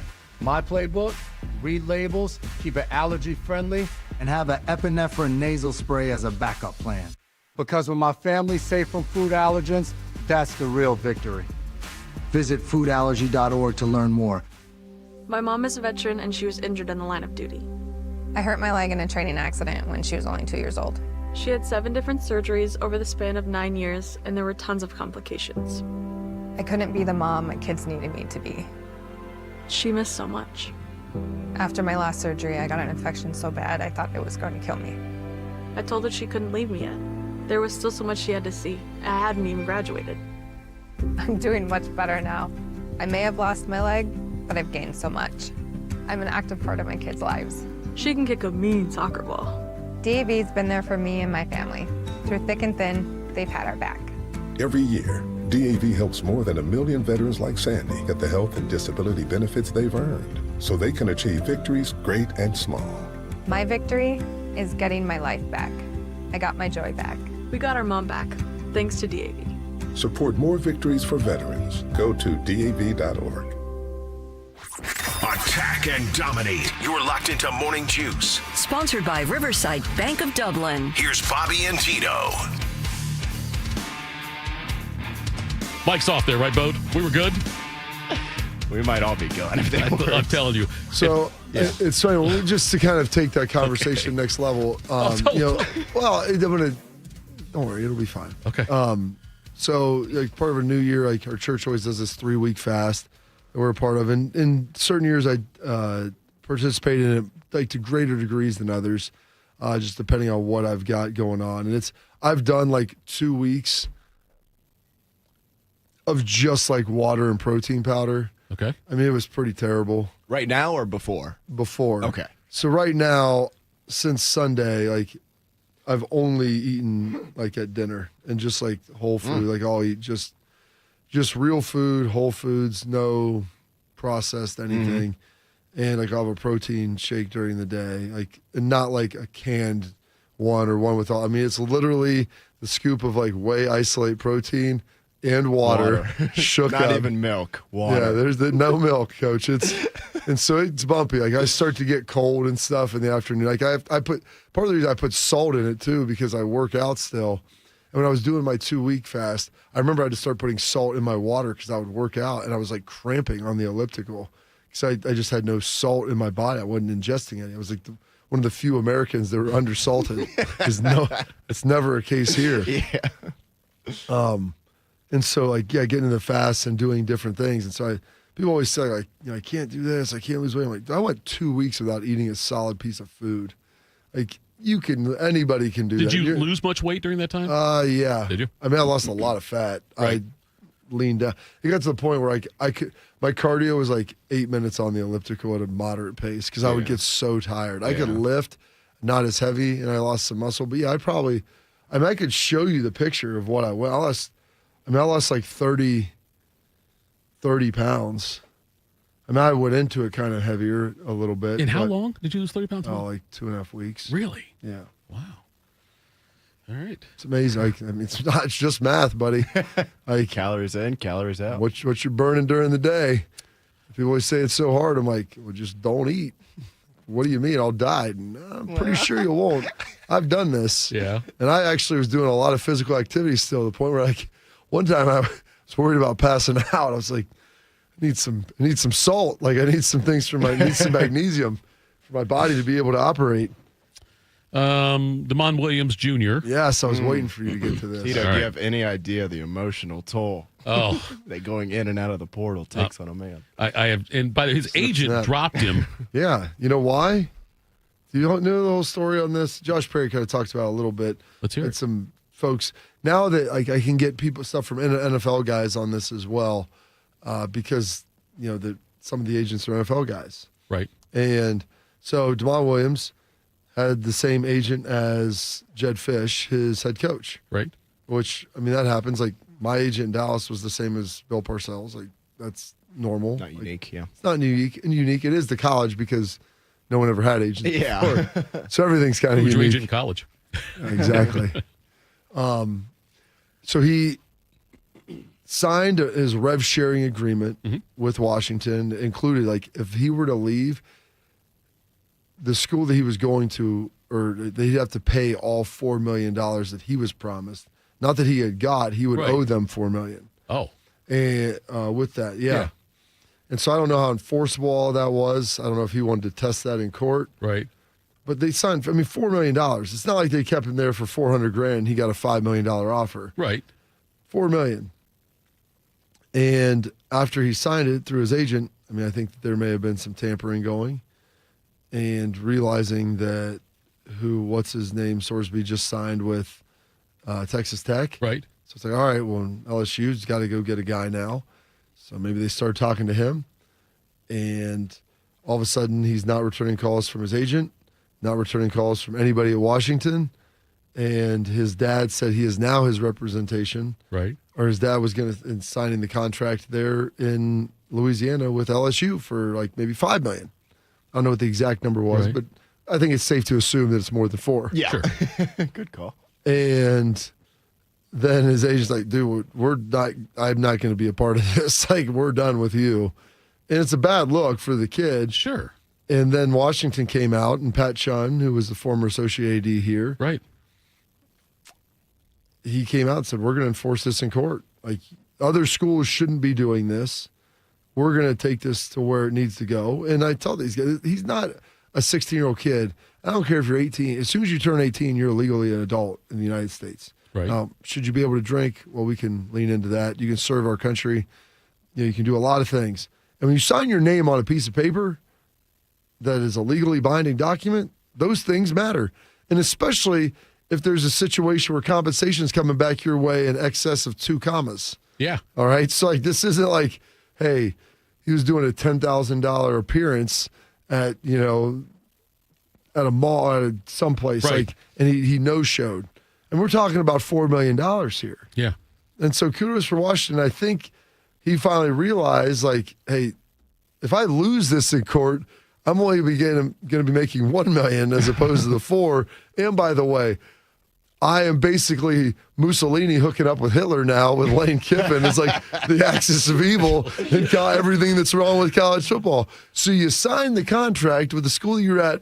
They came with a very strong offer to you. And by the way, people ask, well, what do you mean Julian saying wants a raise? If you're hearing the fact that old boy is making $4 million, $4 million, yeah. Right. Would you say that Damon Williams is better or worse than Julian saying? I'm not saying what these guys should be paid. I'm just telling you this is what the market is telling you at this point. So what do you mean he wants a raise? Well, he was a Heisman finalist, and you got guys making this. So I have no idea what he's making. I'm sure they're on it. But I think he realized the backlash on this was going to be really bad. And there's a chance that he might not win. What are the odds on that? I'm not sure. But it was trending in a very negative direction. And I'm glad that Pat Chun of Washington stepped up and did that. The Big Ten had a big call about that. And that was like their AD's call. That was a big piece of it. Because you got to be able to enforce this stuff. Do you see? It's one thing to get tampered with and then you leave. It's another thing to sign a deal and then say, too bad. I'm going to go here instead. Do you see or have you seen either contracts signed by the like this, I've seen or some of them, like not the rev share, right? Because the rev share is different than the NIL, because that's with the school, right? And so it's one thing signing it with like a third party NIL thing, and they're kind of pieced together, and there's multiple people paying you and things like this. Is $4 million coming from the rev share of the school.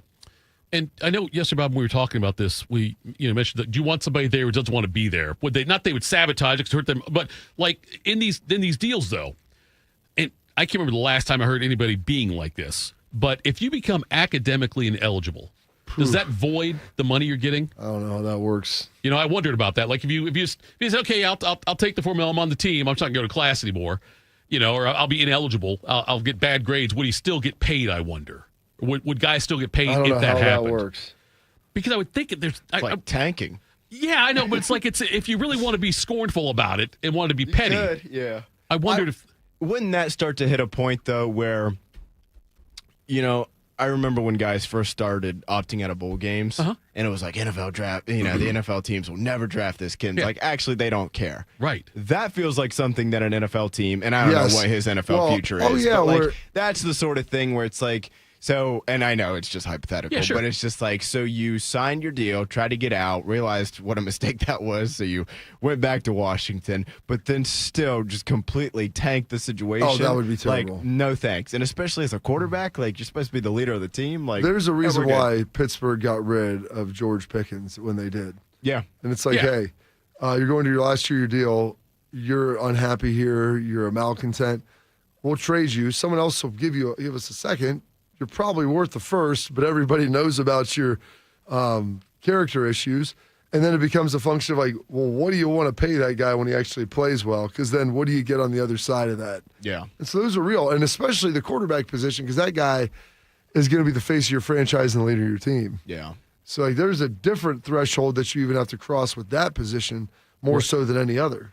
Yeah, and so it's you think about it too. The bowl game thing is a great example by you, Bodie. The fact that when that first happened, there's people saying, it speaks to that guy's character. Dare they? He's leaving his team to he's not going to play in the Citrus Bowl because he's going to leave his team. Really? And the fact that the Dolphins are like, well, now we can't draft Jalen Waddle. I'm just throwing a name out, but it's like, actually, he's going to be a 1,200-yard receiver. I don't think they care. Right. But that sort of thing is. But this is different. Like, to a whole nother level. Yeah. This is like, because if you're a GM, you're like, is this the guy that I want to try and negotiate stuff with? Like, what is this going to look like? So I can't really say all's well that ends well, but I mean, it does seem like I'm curious to see how he plays this year. Yeah. Yeah, I think it could be fine. Yeah. Like, I know that's like, well, time but like, heals a lot of things. Yeah, look, man, if you get into spring practice and he's like, hey, you know what? I was going to do this. It was dumb. My bad. And Jed Fish in Washington's like, hey, you know what? It's all good. And they get rolling here. It could be fine. But, yeah, it could be something that a lot of people within those the athletic facility there for the Huskies are like, well, is this guy going to be the leader of our team? But head coach Jed Fish said in a statement last night that he and Williams will work together to begin the process of repairing relationships and regaining the trust of the Husky community. Damon and I are engaged in very honest and heartfelt conversations about his present and future. We both agree the University of Washington is the best place for him to continue his academic, athletic, and social development. You get yourself like one of those little couples counseling books so you can do like a daily little devotional, do a little read, study some scripture, talk about, try to break down those communication barriers that maybe have been holding him back. This is one of those times I wish we could put him on a lie detector test or give truth serum. To hear what Fish really wants. Like, something Fish really wants to say something else. Like, you know what? Guy was kind of an idiot for doing this. I don't really trust him. But you know what? He's the best option. We got a quarterback. I ain't got a choice. We got a really tough schedule. The Big Ten coming up this year. You know, it's like, and we've already lost out on most of the transfer portal guys that are going to be decent. So, we're going to repair the relationship. Well, that's the thing. Like, they'd probably say if they could have found somebody of equal talent that they felt like. Yeah, I would think so. For $4 million, I just don't know that guy's out there right now. That's the problem. Lagway's going to Baylor. DJ Lagway's doing that one. I mentioned kind of in passing yesterday, Bob, and is there anybody Ohio State's lost you're like, holy crap, I can't believe we're losing that guy? Like, we're going to need him. I would say a lot of them it would be really nice to have. Right. And like Aaron Scott, I think would have played a lot this year. Like, that's one that hurts a little bit. Mm-hmm. But I don't know that he's irreplaceable. Why do you think – I can't think of many people in the last couple of years that Ohio State's lost that I've been like – They haven't lost anybody that you were – now, the Bo Jackson situation that's occurring right now. Right.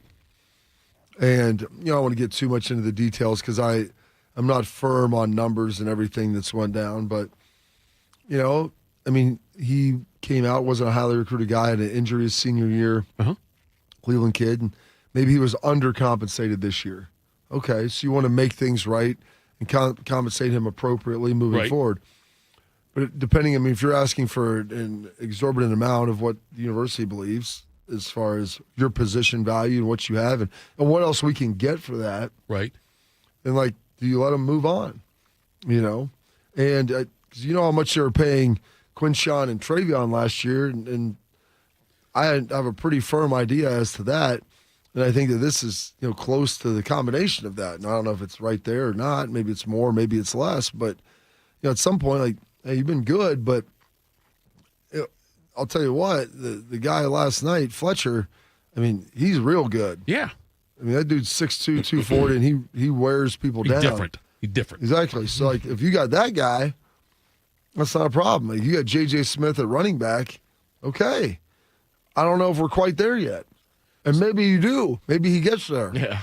And if you do, like, all right, buddy, you're getting all that. But this year, I could show me you're good and maybe good to really good.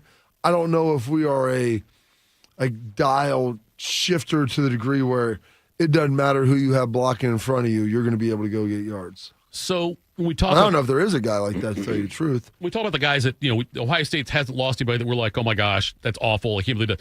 How is Ohio State, what do you attribute it to, them being like, because see, all these other schools lose big time players, it seems like all the time. Because they pay their big time guys, they get ahead of it. Like, That's why, so is it money? Is it culture? That's what I'm asking. Like, a little bit of everything. I don't know if you can say it or not, or if you know, but like, is it because Ohio State's paying them more than anybody, or is it more because of the opportunities? Well, because you know what the future with the kid from Washington, and like Ohio State. If you're a receiver at Ohio State and you're worth a damn, you're getting drafted, making money in the NFL. Yes, and so that's part of the calculus on it. Is that the only thing? No. Is money the only thing? Hopefully not for some of these kids. You don't want anybody that's making the sole decision on that. Right. But if you're sitting here making your decision on like a 4 or 5% difference, maybe even a 10% difference, right. Then it comes down to where can I earn more money in the long run? Or, maybe they'll pay me more money. Hey, you play well, you're as good as you think you are. Right.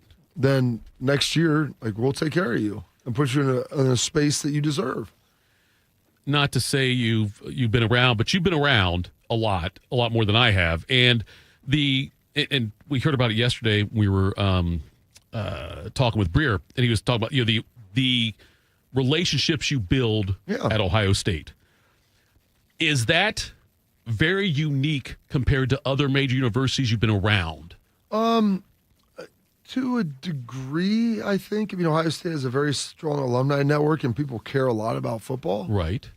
So if you're playing here, and really any sport, the athletic department's pretty. I'm friends with a lot of guys who, before me, after me, and during my time in school, who played other sports that I knew in school and become really close with now, and they've been people that you can counsel with, or business connections, or all those things. And I'm sure it's like that to a degree at other places. It feels like it's to a greater degree at Ohio State, and the fact that the alumni network is so vast, which also helps. There's such a huge amount of people that span the entire country. Like if you're somebody who kept your nose clean, and I don't mean when I say this, like I'm not Rick meaning James. When I say this, Bob, I'm not belittling anything you've accomplished. But like if your first name is former Buckeye great, I think that it carries a certain panache here, and I wonder if it's saying if you're a former Sooner great, former Longhorn great, probably, former but Gator like great. how big is the network that you're tapping into, and what does that network look like? Like some schools are just going to be better than others with that. And Ohio State's, I would have to say, near the top in that list. Yeah, I think part of that too is it's not necessarily that to use your Oklahoma point, they don't have it. It's the kids that enter the portal. Mm-hmm. And they don't get that anywhere because they played for 3 schools in 4 years. Right. Yeah. And it's like, oh, what you never even had a home, so nobody really cares about you. Not like not about your life, but like your playing career. They don't care about you. Never like you know what, this guy played here for 4 years. He didn't really make much of an impact until his 4th year, and that was mostly special teams. But he helped us win that Sugar Bowl in 2012, and that was awesome. It's like it's when you go. So many of these guys play for 2, 3, 4, 5 schools in a 4 or 5 year stretch, and you're just like, well, you're not even really like an alum of wherever you went. Well, are you graduating from any of them at all? At all, frankly, in general, and then they don't get a chance to know you. Like people don't get a chance to know you. Yeah, like what playing at a school like that does is it opens doors for you to meet people, but you've got to be there long enough to actually meet them. Yeah, and then depending on if you're a jerk off or not, like, what type of person you are, well, then that's going to help facilitate things. If you do things the right way and people think you're responsible and, you've obviously done some really hard things in your life. Hopefully you're an intelligent, young man. That's going to open up those doors. It's going to give you the chance to meet people, but you gotta meet them and then walk through the door yourself. And so when you're not there long enough, you don't have the time to develop those relationships. In that same thing you said, Bodie, about 4 or 5 schools in 5 years or whatever, and that's why. And I don't know if Day or other coaches look at it this way, but someone like Raiola who went to 3 different high schools or whatever, like I would think that raises red flags. If it were me, like I would look at it the same way for that. If I'm recruiting a kid, and I know Raiola said he went to Georgia because he wanted to be close to the university and all that and help recruit that area. But if you go to that many different schools, though, that for me is a red flag as well before you even get to college. I mean, I put some of that on his dad. I play with John. Sure. Like, I don't think they handled that very well. And I was trying to who was the kid from? Did the kid from Vegas go to 2 different high schools or 3 different high schools through the quarterback? Peyton Martell? Yeah, was he only I think out he was there? always at Bishop Gorman. I don't know if there's any other place you would go in Vegas. That's true. Yeah. I was trying to think of any other Ohio State guys that came through, though, did that where they transferred. Maybe Spearmint Rhino. There we go. That's a good place to go right there. There's your name for The your Pink Las Pony Vegas Club. A's. Yeah, the Las Vegas Pink Ponies. We can do that one. Coming back to wrap things up, tell you what's got us juice. Morning juice. Hey there, Jane Lynch here. You want to hear something funny? Too bad. You want to hear something uplifting that will inspire you? Good. Because today, I want to talk to you about Direct Relief, a humanitarian organization that does seriously good work when it counts. Fires, hurricanes, earthquakes. When disaster strikes, Direct Relief immediately shows up with medicines, medical supplies, and everything doctors and nurses need to save lives. Let's ship her out! Every day across the United States and around the world, they're making an enormous difference. If someone needs help, Direct Relief helps. No politics, no red tape. Hey, what you doing over there? Oh, I'm packing insulin for kids with diabetes. See, every box here is literally a lifeline for someone in critical need. So check them out at directrelief.org. You might just bring a smile to someone's face. We asked parents who adopted teens to share their journey. Nathan has taught me to embrace the moment. Age-wise, I'm in my late 60s. I'm old enough to be his grandfather. Will he be embarrassed to acknowledge me as his dad? I think the most important thing we can do is let them know that they're safe, that they're valued and cared for and loved, and that they're important. I knew I wanted to be adopted by him because of how he taught me to be the person who I am today. And it's coming from a dad that didn't expect to become a dad. And I feel very proud to be his son. That was what he needed, and he was what I needed. Every day is full of new opportunities. That's what it's been about, realizing the simple things that it takes to make such a huge difference in these kids' lives. Learn about adopting a teen from foster care at adoptuskids.org. Brought to you by Adopt US Kids, the U.S. Department of Health and Human Services, and the Ad Council. Some journeys start small, with small pause and big purpose. Look how little fly, you sweet girl. Every great partnership begins with the first step, Bella, let's go. guiding them through the world so one day they can guide someone through life. With shared experience, confidence grows, and the path becomes clear. It takes time, patience, and love. But the reward lasts a lifetime. Hey, good girl, Bella. You don't just raise a puppy. You raise a future. Become a Dogs Inc. puppy raiser. Give a dog a purpose. Give someone hope. Learn more at dogsinc.org.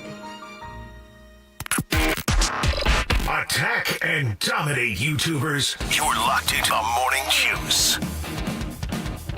Final segment of the program. Thank you, all the chatters. Been a lively chat today, Bob. Not all good, but lively. Yeah. I'm doing how to save a life. Yes. Learned how rich Bobby was growing up. I didn't know that, Bob. I thought you struggled. I thought like you guys were just like a normal middle-class American family. I didn't know you guys were the That was Ewings. pretty accurate. I don't think we are the Ewings. No, I went to Thomas Ewing. Tomorrow on Fan Sports Saturday, we have Kevin McGuff on at 11 o'clock. Crime Dog. To talk about the women's basketball squad. They're off to a great start. But right now, though, I know normally we do Ask AJ. AJ is got other things going on, I think, Bob, right? A little busy. Oh, that's what they might be in the air right now. I have no idea when they left Phoenix to fly to Atlanta. I mean, that's wild. Like Pat, they flew out to Phoenix yesterday to do the game. Yeah. And the game finished up, and they're at some point flying to Atlanta to spin around and do another game today, just like he went from the Cotton to the Rose, which was Wild. Does Pat McAfee ever sleep? Only dreams. Yeah, I figured that's what it was. I thought I saw not too long ago he might be giving up the kick contest. Is that because he's losing too many money? People start winning. Yeah. Where did you see that? I think I just saw it on social media. I don't know if it was. There may have been zero accuracy to that, Bob. I'll have to ask you. I'll text him. But that really is his money. Yeah. I know they say it is, but No, it was. It's always been his money. it's amazing to me. But someone would be that generous. Yeah, So it's such a far stretch for you to be able to conceive that. $1 million. Yeah, I could not see going out and say, I'll give $500,000 to you, $500,000 charity if you make this kick. It's just interesting. That's always been very generous with everybody. He's a good dude. I'm gonna call him. Let's tell people what's got us juiced. What's got you juiced? That's that generosity. It's Friday, Bob. You go first. Speaking of that, I mean, this reminds me a couple years ago. I don't know if it was 2020 or 2021. Whenever AJ, he had one of his birthdays, and I remember Pat texting me. It was the year Ohio State played Utah in the Rose Bowl. Okay. Whatever year that was. 21, I think. Maybe 21. And, it was 21 because 22 would have been, that was the year they played Georgia in the Peach. That's right. Yep. So it's 21. Pat calls. I get a text from Pat. Hey, for AJ's birthday, you think we could get the Ohio State marching band to go up to his house? I remember you telling this. And I'm like, whole band? And he's like, yeah. I'm like, I text somebody and I'm like, dude, they're still like in California, like trying to get back from the game. He's like, oh, okay. I go, let me see if I get like the alumni band. Yeah. So I call some people, like, see if we can get the alumni band. Boom, we get like 25 people right to do it. And Pat's like, that's awesome. I'm be here at this. You show up. Go to the house. And I should have got their code from Laura before I went in. But AJ comes downstairs. He's like, what the hell's going on down here? And he goes, saw that one guy. One of the guys like lived in a neighborhood like adjacent to them. Right. I see this guy walking through my backyard with like a trumpet in his hand, like dressed up. It's like because he's like on this like little like a little 3rd-story crow's nest where he does his show, and they all come out and they play and whatever, and everybody was just pumped. Like they're on the McAfee show, like especially some of the younger people who were like a year or two out of the band. They were super juiced to be on it and be a part of it. And Pat, he's like, "What?" He's like, I want to give them money. I want to pay them. Like, we don't do this. He's like, "Well, just put me in contact with somebody, right? With the band, the alumni band. They have like a foundation charity, so they can go do stuff and help raise money for things and whatever."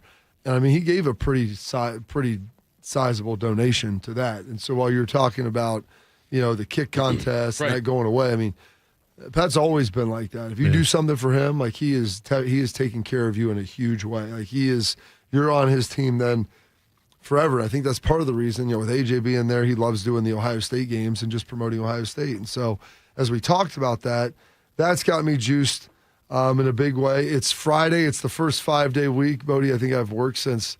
Both of you guys. Yeah. I don't know, before Thanksgiving. For me, it's like Halloween. I don't know if it's before Halloween, but it's probably before Thanksgiving for me. So getting all that done, getting here, dropping my daughter off the second time this week at workouts, and smoother today. We're ready to go. Knocked on the door. I'm awake. Okay. Just making sure. It's like 4:55. Want to make sure that we're in the process of getting it going. I was tired because it's a late night for me standing up and watching the game, so that drained me out a little bit. Got a couple hoops games here, swim meets. Going to take my youngest son, Caleb, tobogganing up at the Cleveland Metro Parks up in Strongsville. Excited to do that on Sunday. What time is that Sunday? Noon. Okay. You got to pre-buy tickets, though. So I may be roped into it, but go ahead. It's a lot of fun. Now, you want to start losing weight? I mean, they don't have a ski lift there, Big Hoss, and it's about 6 stories. You got to, yeah. I've And the been good down it news is once. my son's in a boot right now. And Is he really? Yeah, he may have broken his foot doing attempting an aerial on Christmas Day. So I was like, buddy, we'll go like 6 or 7 times because I go, I'll carry. He's like, I'll wear the boot. I go, you're not wearing the boot. It'll be too much. I go, but I'll have to lug your rear end up the stairs. Right. I'm like, he weighs like 70-ish, 75 pounds. Like, it's not light. So I go, I'm 42, buddy. I only got so many of those in me now. Don't need to work out that morning. Okay, exactly. Oh, that will be the workout. I mean, that will be brutal. My legs will be sore. I promise you that. So that's got me juiced. Going to be a fun fun-filled weekend as well. Excited to watch this game tonight. Getting a chance to taste a little Peach Bowl here on a Friday to see ultimately where that goes and what that looks like with Oregon and Indiana. And then also I ran across this clip from Landman, I believe. Honestly, wasn't sure what it was from. I think it's Landman. It's Billy Bob and Sam Elliott. So throw this bad boy out there. What's your hurry, son? All those problems you're racing home to fix is problems when you get there. And once you solve them, there's a whole new set right behind them. You got to enjoy the moments between the problems. Otherwise, problems is all you'll have. You know, it's funny, I don't recall that philosophy when you were climbing inside of a whiskey bottle after filing a missing persons report on my mother. I didn't know it then. You take a long, hard look at me. I'm a roadmap to living life wrong. But every time I got left, I'm going to enjoy this steak, that sweet tea, a dance with your wife, that granddaughter's smile. You got her all, son, but you're too f***ing stupid to see it, or too mad, or too addicted to the fix. Whatever it is, you're missing it. We'll be in trouble. That's a great. I have not watched the show yet. I've seen a lot like that off a lot of clips. My son watched the first season. I need to get in there and get after because my parents love it. Everybody I know that sees it really enjoys it. Heather's been watching it. I think she really likes it. It's supposed to be really good. I mean, Billy Bob's awesome in it. I didn't realize Sam Elliott was his dad in there. That's tremendous. What's got Schleik's juice? Wait for that. I always broke the top third of the Oreo. Why? Because that way when you dunk it, you get complete milk saturation. And then you wait till the bubbles go. That's your indicator. That's the green light. Like, hey, these are soft enough. Right? Boom. Take them out. Slurp them down 2 at a time. Proof David Copperfield, you ate an entire bag while playing Tiger Woods golf, and you're only at hole 6. The whole Only 6. Yeah. That's the Maybe best part. 16, 17 now. He would take tongs, put 2 Oreos together, Bodie, stack them, crunch them enough just where they was cracked a little so you could dunk them so the maximum absorption, and then slurp them up 2 at a time. That's what he said. There's science to it. Might as well just buy Oreo ice cream at that point. What did not have me juice yesterday, guys, is when I woke up yesterday from my nap. And as soon as I kind of like went to swallow, I could immediately feel it in my throat, the sore throat and congestion. Bobby, don't. Come on, man. It's too easy sometimes. So that didn't have me juiced. I was really worried this morning what I was going to wake up to. But I don't feel better, but I don't really feel too much worse. So at least I got that going for me. I'm with you, Carp. Really juiced to be able to stay up and watch this game tonight. I feel like out of the CFP games I've been able to watch due to the schedule and whatnot, the ones I've been able to watch, I've kind of mostly sucked, to be honest with you. Last night was one of the first really good ones. That and the Ole Miss Georgia game, all the late games have been the good ones. Even the, and then you had like the Rose Bowl and the Oregon Texas Tech game from last week weren't really too interesting. So what else has me juiced? I saw this yesterday. Bucs senior offensive consultant Tom Moore has decided to retire after 62 years of coaching and more than 46 seasons in the NFL. He is 87 years old. He'll turn 88 later on this year. And I always loved Tom Moore for at least this reason right here, because he was amongst his NFL coaching days, he was a Colts offensive coordinator for about a decade there from 98 to 2008. And one time John Gruden asked him after our practice, like, hey, why don't Peyton Manning's backups get some more reps, you know? And he said, fellas, if 18 goes down, we're bleeped. And we don't practice bleeped. That's one of those sports quotes that I've always kind of had, memorized or whatever because it's so good. So juiced about it being a Friday, Tito. Juiced about all the football this weekend. Celtics play the Raptors tonight. I'll be locked into that, watching the Peach Bowl as well. So it all has me juiced. Second best record, I thought I saw. I think they're still second in the East, unless the Knicks won in the last day. And Toronto's played pretty well this year too. So that all has me juiced, Tito. What you got for us, sir? You can tell Bobby's been here for 5 days for the first time in a long time, because in the very first segment of the show, he threatened violence on me. That's the way you know he's been here 5 days in a row. It's my max dealing with you. I understand that. I understand that. Consecutive days. I could tell by the look on your face after I asked about the tobogganing thing, because after basketball last night, Artie, I guess, was talking to Lane about it, and Lane said they're going, and so Artie said, I want to go. I don't know if I want to go up there. It doesn't sound like it's a long day, it sounds like. Well, you got to drive there. Right. It's like 2 hours. All right. I think we're going to go up the night before. And we used to do it early in the morning, but at noon, it's not bad. Probably go for a couple hours and come home. You got to walk, though, upstairs. Well, you got to walk upstairs if you're going down.